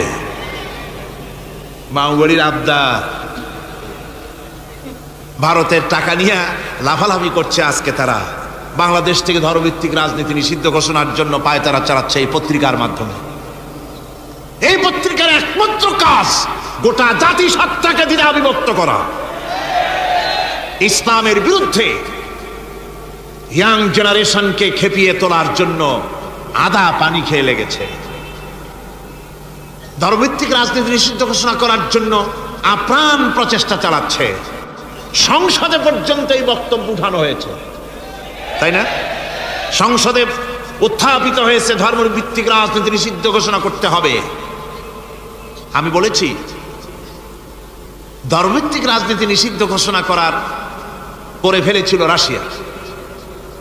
রাশিয়ার যেই পার্লামেন্টে বসে ধর্মভিত্তিক রাজনীতি নিষিদ্ধ ঘোষণা করা হয়েছিল, যে পার্লামেন্টের ঘোষণার বলে লক্ষ লক্ষ মুসলমানদেরকে জবাহ করা হয়েছে রাশিয়ায়, যে পার্লামেন্টের ঘোষণার বলে মসজিদ মাদ্রাসা ভেঙে চুরি একাকার করে দেওয়া হয়েছিল রাশিয়ায়, যেই পার্লামেন্টে বসে আলেম ওলামা পীর দরবেশদেরকে হত্যা করার জন্য নির্দেশ দেওয়া হয়েছিল রাশিয়ার যে পার্লামেন্ট থেকে, সেই দেশ আজ আর আস্ত নাই, দেশটা টুকরা টুকরা হয়ে গিয়েছে। বাংলাদেশের পার্লামেন্টে আজকে যারা এই দুঃসাহসিক কথা বলছেন, ধর্মভিত্তিক রাজনীতি নিষিদ্ধ ঘোষণা করার কথা যারা উচ্চারণ করছেন, রাশিয়ার পার্লামেন্টের ইতিহাস ভুলে যাবেন না। বাংলাদেশে 11.5 কোটি তৌহিদি জনতার তৌহিদি রক্ত, তৌহিদি চেতনা সমস্ত শরীরে মাথায় আর রগ রেশায় টকবক করছে। ইসলামী চেতনা, ইসলামের রক্ত। এই মুসলমানদের সাথে আগুন নিয়ে খেলা করার চেষ্টা করো না। আমার বন্ধুগণ, কোরআনের আইন বন্ধ করার ক্ষমতা কারো নাই। আইন চালু হলে পরেই শান্তি আসবে। ওরা বিরোধিতা করছে, ওরা বলছে চোরের হাত কাটা আইন, এটা হচ্ছে একটা অমানবিক ব্যাপার। আইনটা কার? আল্লাহ। মানুষগুলি কার? তা তোমারা তো দরদ কেন? মায়ের চাইতে মাসির দরদ বেশি, এটা কি খুব সুলক্ষণ? না, এটা দারুণ কুলক্ষণ। সুতরাং আল্লাহ রাব্বুল আলামিন তার আইন হচ্ছে শাশ্বত আইন। চোরের হাত কাটা আইন অর্থ এ নয় যে বাংলাদেশ ইসলামী দল যদি ক্ষমতায় আসে পাইকারি দরে চোরের হাত কাটা আরম্ভ করবে না।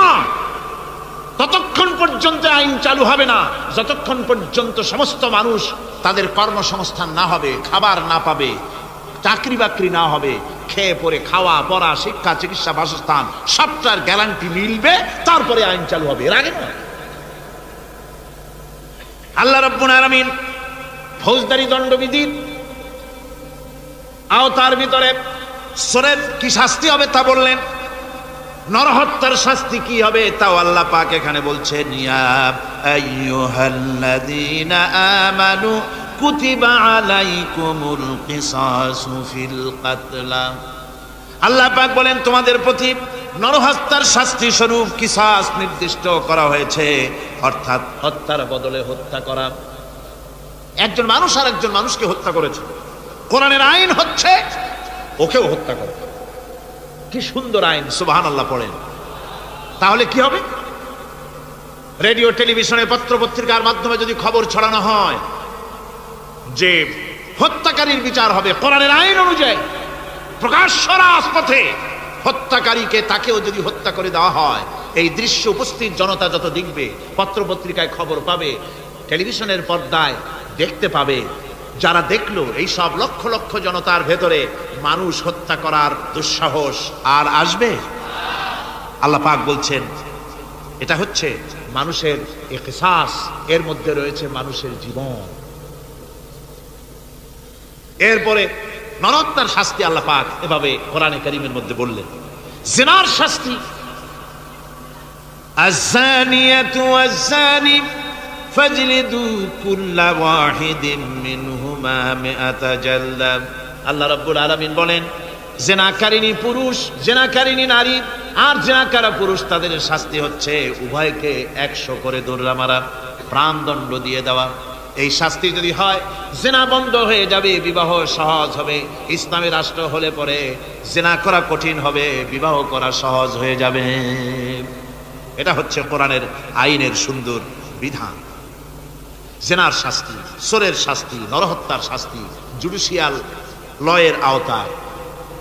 ফৌজদারি দণ্ডবিধির আওতায় এগুলি পড়ে, এগুলি সব কোরআন শরীফে আছে না নাই? আছে কি না? তাহলে কি করে আপনি বলবেন আপনি ধর্ম নিরপেক্ষ?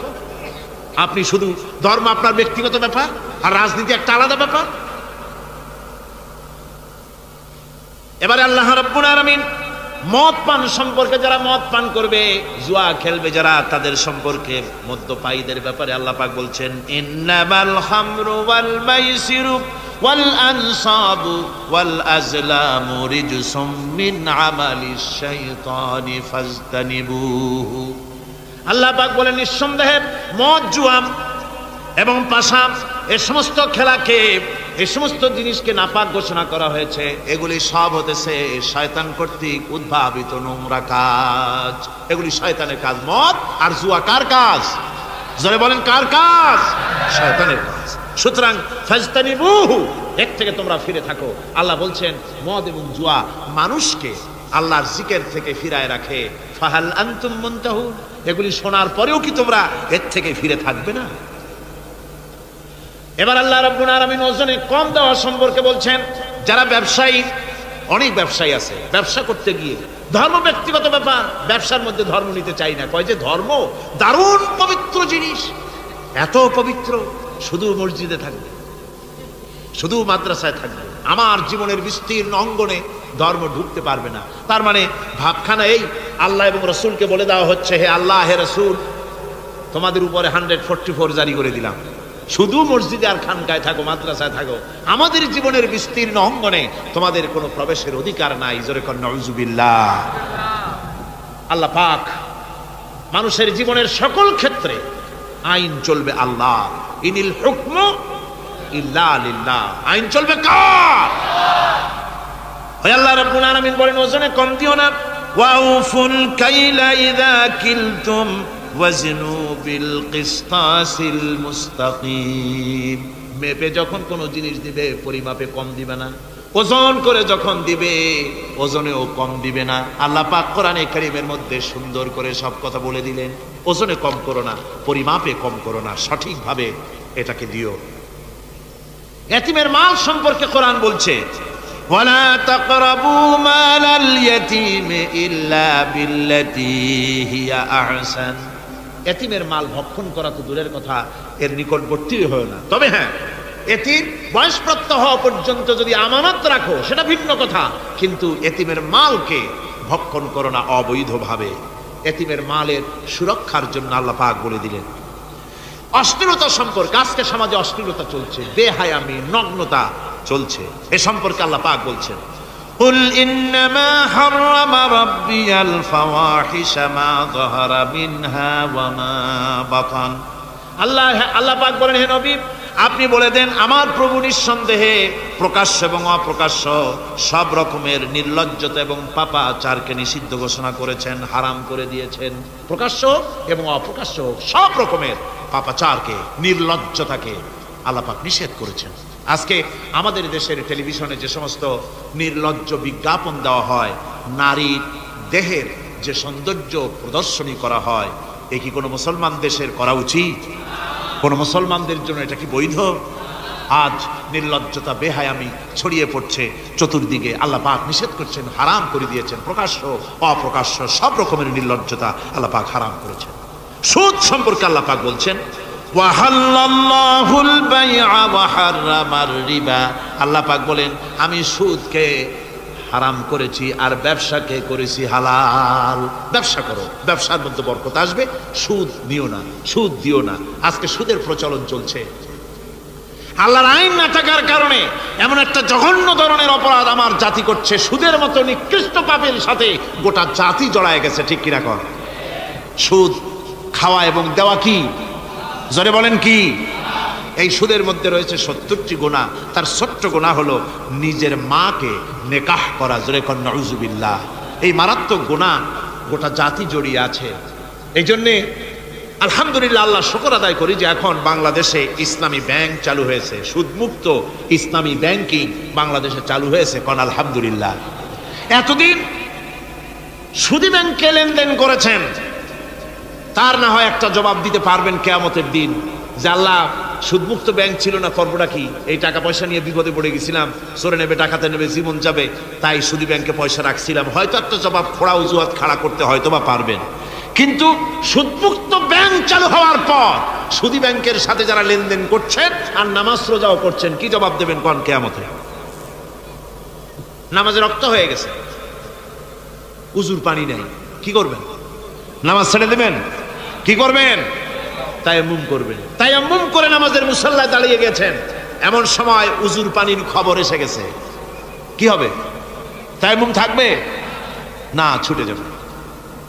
ইসলামী ব্যাংক ছিল না বলে সুদী ব্যাংকগুলিকে তায়াম্মুমের মতো ব্যবহার করেছেন, কিন্তু ইসলামী ব্যাংক এসে গেছে, উজুর পানি এসে গেছে।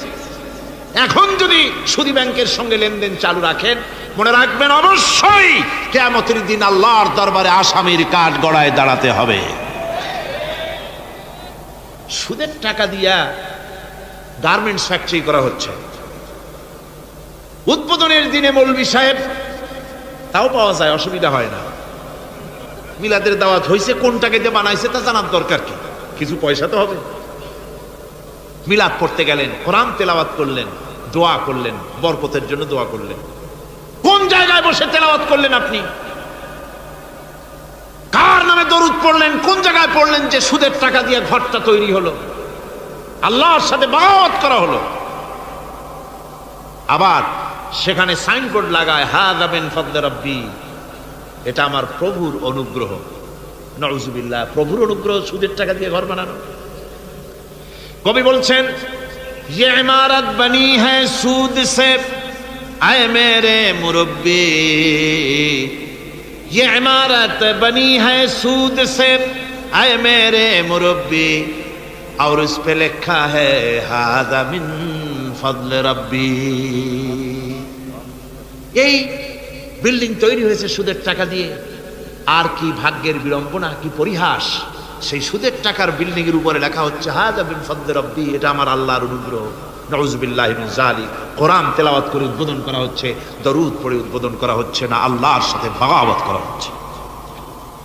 সুতরাং আল্লাহ পাক বলছেন, আমি সুদকে হারাম করেছি, ব্যবসাকে করেছি হালাল। এই সুদ থেকে যদি না ফেরো, ফা ইন লাম তাফআলু ফাযানু বিহারবিন মিনাল্লাহি ওয়া রাসূলি। আল্লাহ রাব্বুল আলামিন বলেন, যদি এই সুদ থেকে না ফেরো, যদি এই সুদ থেকে বিরত না থাকো, তাহলে আমি আল্লাহ এমন আমার রাসূলের পক্ষ থেকে যুদ্ধের ঘোষণা রইল। পারবেন? আল্লাহ রাসূলের সাথে যুদ্ধ করতে পারবেন? নাউযুবিল্লাহি মিন যালিক। কি মানুষের পক্ষে সম্ভব? সুদ সম্পর্কে আল্লাহ ঘোষণা করলেন কোরআনে কারীমের মধ্যে। এবার ধনী এবং গরিব সম্পর্কে, ধনী আর গরিবের ভিতরে সম্পর্কটা কেমন হবে আল্লাহ পাক কোরআনে কারীমের মধ্যে বলে দিলেন, ওয়াফি আমওয়ালিহিম হাক্কুল লিসাইলি ওয়াল মাহরুম। আল্লাহ রাব্বুল আলামিন বলছেন, ও ধনীরা, তোমাদের সম্পদের ভেতরে গরিবদের অধিকার আছে, সে অধিকার আদায় করে দাও। একথা বলা হলো না গরিবরা তোমাদের করুণার পাত্র, দয়া করে তাদের কিছু দাও, একথা আল্লাহ বলেন নাই। বললেন, ধনীরা শুনে রাখো, তোমাদের সম্পদে গরিবদের অধিকার আছে, অধিকার, এই অধিকার তাদের ফিরিয়ে দাও। এরপরে আল্লাহ পাক বললেন, কাইলা ইয়াকুনা দুলাতাম বাইনাল আগনিয়াই মিনকুম, তোমাদের সম্পদগুলি যেন তোমাদের ধনশালী লোকদের হাতে যেন পুঞ্জীভূত না হয়ে যায়। দেশের সমস্ত সম্পদ গুটি কতক লোকের হাতে যেন পুঞ্জীভূত না হয়, বরং তা যাকাত, ফিতরা, সাদকা, এককালীন দান ইত্যাদির মাধ্যমে জনগণের কাছে যেন তা পৌঁছে যায়, এক জায়গায় যেন পুঞ্জীভূত হয়ে না থাকে। এভাবে করে আল্লাহ পাক মানুষের জীবনের সাথে সম্পৃক্ত কথাগুলি বলছেন। রাষ্ট্র ব্যবস্থা সম্পর্কে বলছেন, ওয়া আমরুহুম শুরা বাইনাহুম, রাষ্ট্র পরিচালনা করতে গিয়ে তাদের সাথে পরামর্শ ভিত্তিক রাষ্ট্র চালাও, স্বৈরাচার হয়ে ক্ষমতায় বসে থেকো না, ইচ্ছে মাফিক দেশ চালায়ও না, ডিক্টেটর হয়েও না, পরামর্শ ভিত্তিক দেশ পরিচালনা করো। এভাবে করে আল্লাহ রাব্বুল আলামিন রাষ্ট্রপ্রধানকে বললেন, ওয়াশাবিরুহুম ফিল আমর, প্রত্যেকটি ব্যাপারে, রাষ্ট্রের সব ব্যাপারে তাদের সঙ্গে পরামর্শ করে নাও, পরামর্শ সবার সঙ্গে পরামর্শ করে পরামর্শের ভিত্তিতে কাজ করো, এমনি স্বৈরাচার হিসাবে কাজ করো না। কোরআন প্রবর্তিত সমাজ সকল নাগরিকের মৌলিক অধিকারের গ্যারান্টি দিয়েছে, জোরে কোন সুবহানাল্লাহ। এখন আমি যে কথাগুলি বলবো, এই কথাগুলি শুধু মুসলমানদের জন্য নয়, হিন্দু, মুসলমান, খ্রিস্টান, বৌদ্ধ, নারী, পুরুষ, সাদা, কালো, বর্ণ, ভাষা, দল, মত নির্বিশেষে সমস্ত মানুষের জন্য নাগরিক অধিকারের গ্যারান্টি দিচ্ছে কে? আল্লাহ পাক। জোরে বলেন, কে দিচ্ছেন? আল্লাহ পাক। আল্লাহ পাক জীবনের নিরাপত্তা দিচ্ছেন। কোরআনের আইন যদি চালু হয়, নাগরিকদের জীবনের নিরাপত্তা লাভ হবে। জোরে কোন সুবহানাল্লাহ। কিভাবে হবে? আল্লাহ রাব্বুল আলামিন বলেন, ওয়ালা তাকতুলুন নাফসাল্লাতী হারামাল্লাহু ইল্লা বিল হক। আল্লাহ পাক বলছেন, যে জীবনকে আল্লাহ হারাম সম্মানই করেছেন, ন্যায় ব্যতীত তাকে খবরদার হত্যা করো না। মানুষকে হত্যা করো না, খবরদার হত্যা করো না। আল্লাহ পাক হত্যা নিষিদ্ধ ঘোষণা করে দিলেন আর বললেন, মান কাতালা নাফসান বিগাইরি নাফসিন আও ফাসাদিন ফাকান্নামা কাতালান নাস জামিআ। কেউ যদি কোন নরহত্যা এবং বিপর্যয় সৃষ্টি করে, কোন অপরাধ ছাড়া যদি কেউ কোন নির্দিষ্ট অভিযোগ, তাকে হত্যার শাস্তি দেওয়া যায় কোরআন অনুযায়ী, এরকম ছাড়া যদি অন্যায়ভাবে কেউ কাউকে হত্যা করে, তাহলে একটা লোক হত্যা করা নয়, একটা মানুষ হত্যা করার অর্থ হলো গোটা বিশ্বের সমস্ত মানুষকে হত্যা করা। কে বলছেন এ কথা? আল্লাহ পাক বলছেন। আর একটা মানুষকে যদি বাঁচায় দেওয়া যায়, তাহলে সে যেন গোটা পৃথিবীর সমস্ত মানুষকে বাঁচায় দিল। এ কথা কে বললেন? আল্লাহ সুবহানাহু ওয়া তাআলা বলেছেন। এরপরে নরহত্যা যারা করবে তাদের জন্য রয়েছে শাস্তি। কি শাস্তি? আল্লাহ পাক বলছেন, ওমাইয়াকতুল মুমিনান মুতাআম্মিদান ফাজাযাউহু জাহান্নামু খালিদান ফিহা ওয়াগাদিবাল্লাহু ওয়া লা'নাহু ওয়া আ'আদ্দা লাহু আযাবান আযীমা। আল্লাহ পাক বলছেন, ওমাইয়াকতুল মুমিনান মুতাআম্মিদান, যে ব্যক্তি কোনো মুমিনকে ইচ্ছে করে হত্যা করলো, ফাজাযাউহু জাহান্নাম, তার শাস্তি কি? যারা বলেন শাস্তি কি? খালিদ, সেই জাহান্নামে চিরকাল তাকে থাকতে হবে। ওয়া গাদিবাল্লাহ ওয়া লা'নাহু, আর তার উপরে আল্লাহর গজব, আল্লাহর লানত, চিরকাল এই শাস্তি তাকে জাহান্নামে ভোগ করতে হবে। এই কথাগুলি না জানার কারণেই আজকে কলেজ বিশ্ববিদ্যালয়গুলিতে মানুষ হত্যা চলছে পাখি হত্যার মতোই। ঠিক কিনা কোন? বিশ্ববিদ্যালয়গুলিতে, কলেজগুলিতে মায়ের কোল খালি করা হচ্ছে, পিতাকে কাঁদানো হচ্ছে। কত আশা করে ছেলে পাঠানো হয় কলেজ ইউনিভার্সিটিতে, আর সেখানে সামান্য নিজের দলের প্রাধান্য বিস্তার করার জন্য পরমাৎ সহিষ্ণুতা নাই, সমানে হত্যা করা হচ্ছে। এভাবে হত্যা করা হচ্ছে রাজশাহীতে, হত্যা করা হচ্ছে ঢাকায়, চট্টগ্রামে, খুলনায়। আপনারা অবাক হবেন, খুলনায় যেভাবে হত্যা করলো একজন নেতৃস্থানীয় ব্যক্তি, তিনি খুলনায় গিয়ে বললেন, আমি লাশ চাই, লাশ চাই। তার উপস্থিতিতে ইসলামী ছাত্র শিবিরের দৌলতপুর বিএল কলেজের জিএস আব্দুল হালিম মুন্সি মসজিদে নামাজ পড়তে গিয়েছে, সেই অবস্থায় তাকে মসজিদের ভিতরে গুলিবিদ্ধ করেছে। জান বাঁচাবার জন্য এই ছেলে পার্শ্ববর্তী পুকুরের মধ্যে ঝাঁপায় পড়েছে, সেখান থেকে তাকে টেনে তুলে তাকে কোপানো হচ্ছে। সে প্রাণী প্রাণী বলে চিল্লাচ্ছে। এই অবস্থায় মসজিদের সিঁড়ির উপরে কাট করে তাকে জবাও করা হয়েছে।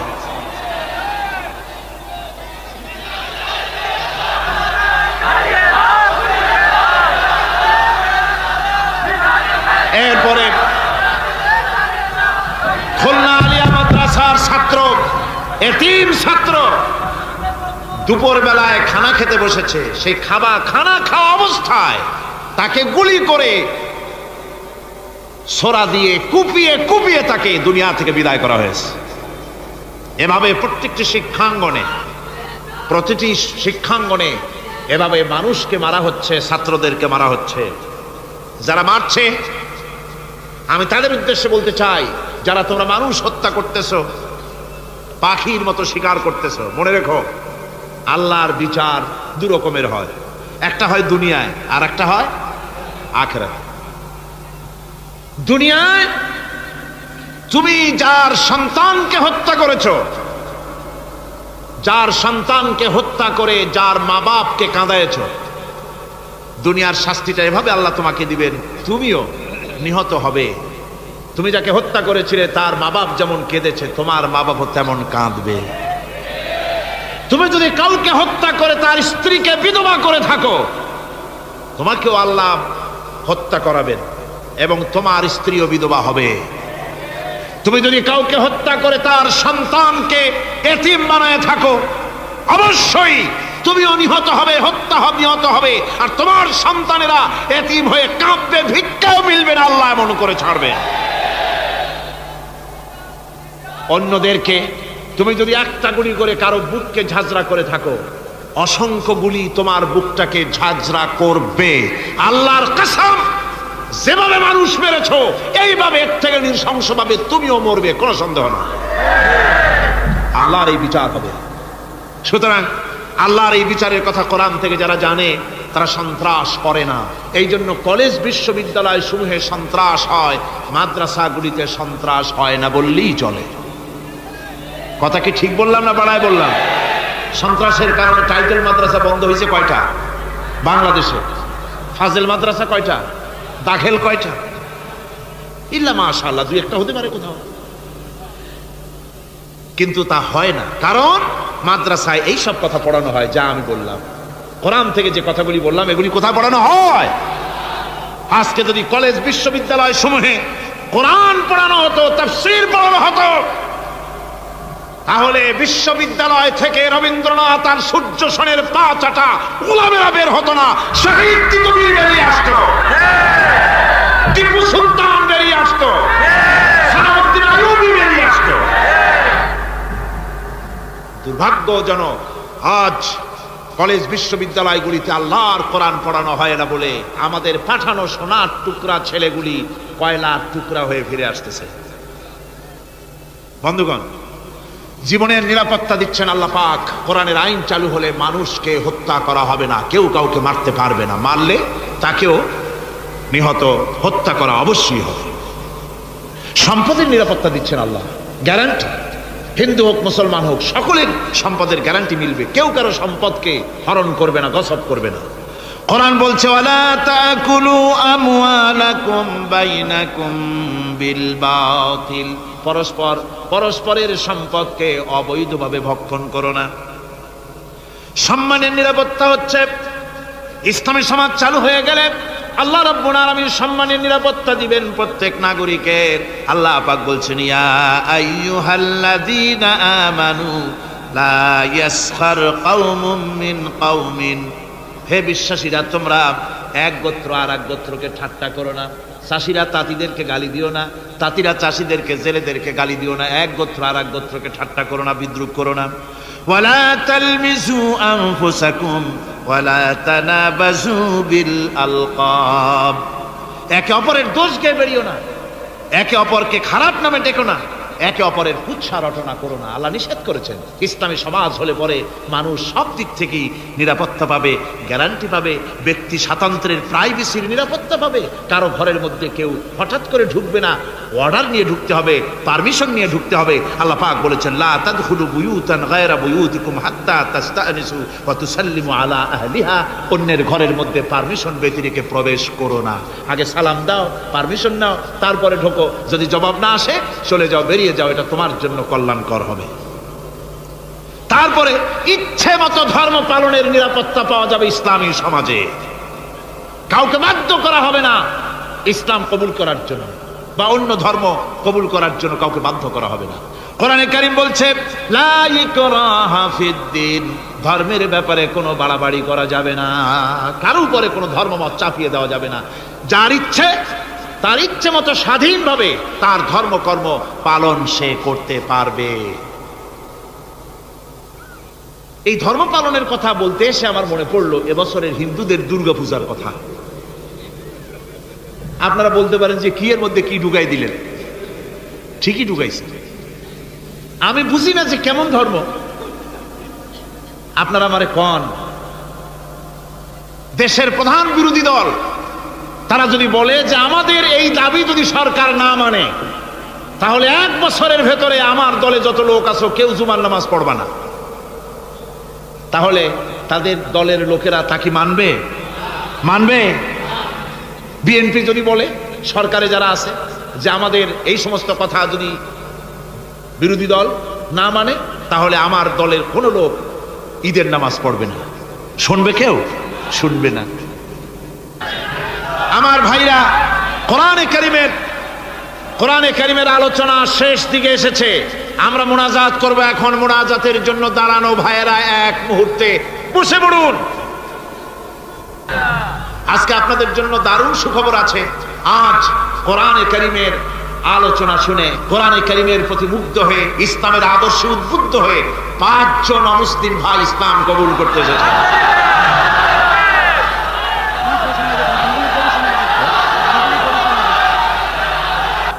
ভেতরে যারা ইসলাম কবুল করবেন তারা আমার সাথে পড়েন, আপনারাও পড়েন, সবাই পড়েন, লা ইলাহা ইল্লাল্লাহু মুহাম্মাদুর রাসূলুল্লাহ। আল্লাহ ছাড়া কোনো ইলাহ নাই, মাবুদ নাই, উপাস্য নাই। মুহাম্মদ সাল্লাল্লাহু আলাইহি ওয়াসাল্লাম আল্লাহর প্রেরিত রাসূল। আশহাদু আন লা ইলাহা ইল্লাল্লাহু ওয়াহদাহু লা শারীকা লাহু ওয়া আশহাদু আন্না মুহাম্মাদান আবদুহু ওয়া রাসূলুহু। আমি সাক্ষ্য দিচ্ছি আল্লাহ ছাড়া কোনো ইলাহ নাই, মাবুদ নাই, উপাস্য নাই। তিনি একক, নিরঙ্কুশ, তার কোনো অংশীদার নাই। আমি আরো সাক্ষ্য দিচ্ছি মুহাম্মদ সাল্লাল্লাহু আলাইহি ওয়াসাল্লাম আল্লাহর প্রেরিত বান্দা এবং রাসূল। বাস, এবার বলেন আসসালামু আলাইকুম। সবাই জবাব দেন। ওয়ালাইকুম আসসালাম ওয়া রাহমাতুল্লাহ। বলতে চাই, আমি হিন্দুর ছেলে ছিলাম, ইসলাম ধর্ম গ্রহণ করছি। আমার মুসলমান ভাই সবার কাছে আমি দোয়া চাইতেছি, আমাকে দোয়া করুন। আলহামদুলিল্লাহ, আলহামদুলিল্লাহ। আমি এখন আমাকে দোয়া করবেন আপনারা, আমি যেন বাকি জীবনটা কাটাই যেতে পারি। সবাই দোয়া করেন একটু। আলহামদুলিল্লাহ, দোয়া হবে, দোয়া হবে। এই মুহূর্তে 6 মাস অপেক্ষা করছি আপনার জন্য। বহুদিন আমার আশা ছিল, আজকে আশা পূরণ হয়েছে। আল্লাহ মঞ্জুর করুন, আল্লাহ মঞ্জুর করুন, আল্লাহ মঞ্জুর করুন। আমার এই ভাই, এই 2 জন একটু আগ মুহূর্ত তারা ছিলেন মুশরিক, এখন আমাদের ভাই, আমাদের কি ওনারা, ওনাদের অবস্থা এখন এই হয়েছে। ওনার চোখে ধর্মের কিছু নাই, বৌদ্ধ ধর্ম এটা কিছু নেই, সব জায়গায় ঘুরেছিলাম, ওদের ধর্মের ভিতরে কিছু নেই, আল্লাহর কালাম ছাড়া কিছু না। সুবহানাল্লাহ। মুসলমান মুসলমান কিছু করে, আল্লাহর কালাম ছাড়া কিছু না। আলহামদুলিল্লাহ। আমি এখন তাদেরকে বুকে জড়িয়ে ধরে এই বিশাল জনসমুদ্রের পক্ষ থেকে আমি তাদেরকে সম্মানিত করছি।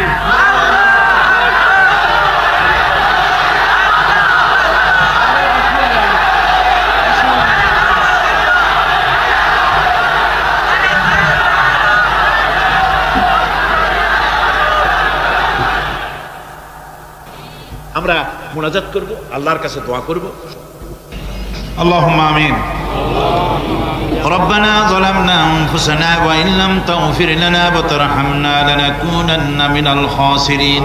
آمين. ربنا لا تزغ قلوبنا بعد إذ هديتنا وهب لنا من لدنك رحمة إنك أنت الوهاب. رب العالمين দীর্ঘ রজনী পর্যন্ত তোমার বান্দারা লক্ষ লক্ষ মানুষ কোরআনে কারীমের কথা শুনেছে, তোমার হাবিবের কথা শুনেছে। আয় আল্লাহ তাআলা, তুমি দয়া করে মেহেরবানি করে তেলাওয়াত এবং দরুদ ও সালামের সওয়াব রাসূল করিম সাল্লাল্লাহু আলাইহি ওয়াসাল্লামের রূহ মুবারকে পৌঁছিয়ে দাও। ربنا تقبل منا إنك أنت السميع العليم وتب علينا إنك أنت التواب الرحيم سبحان ربك رب العزة عما يصفون وسلام على المرسلين الحمد لله رب العالمين واجعل آخر كلمة عند الموت لا إله إلا الله محمد رسول الله السلام عليكم ورحمة الله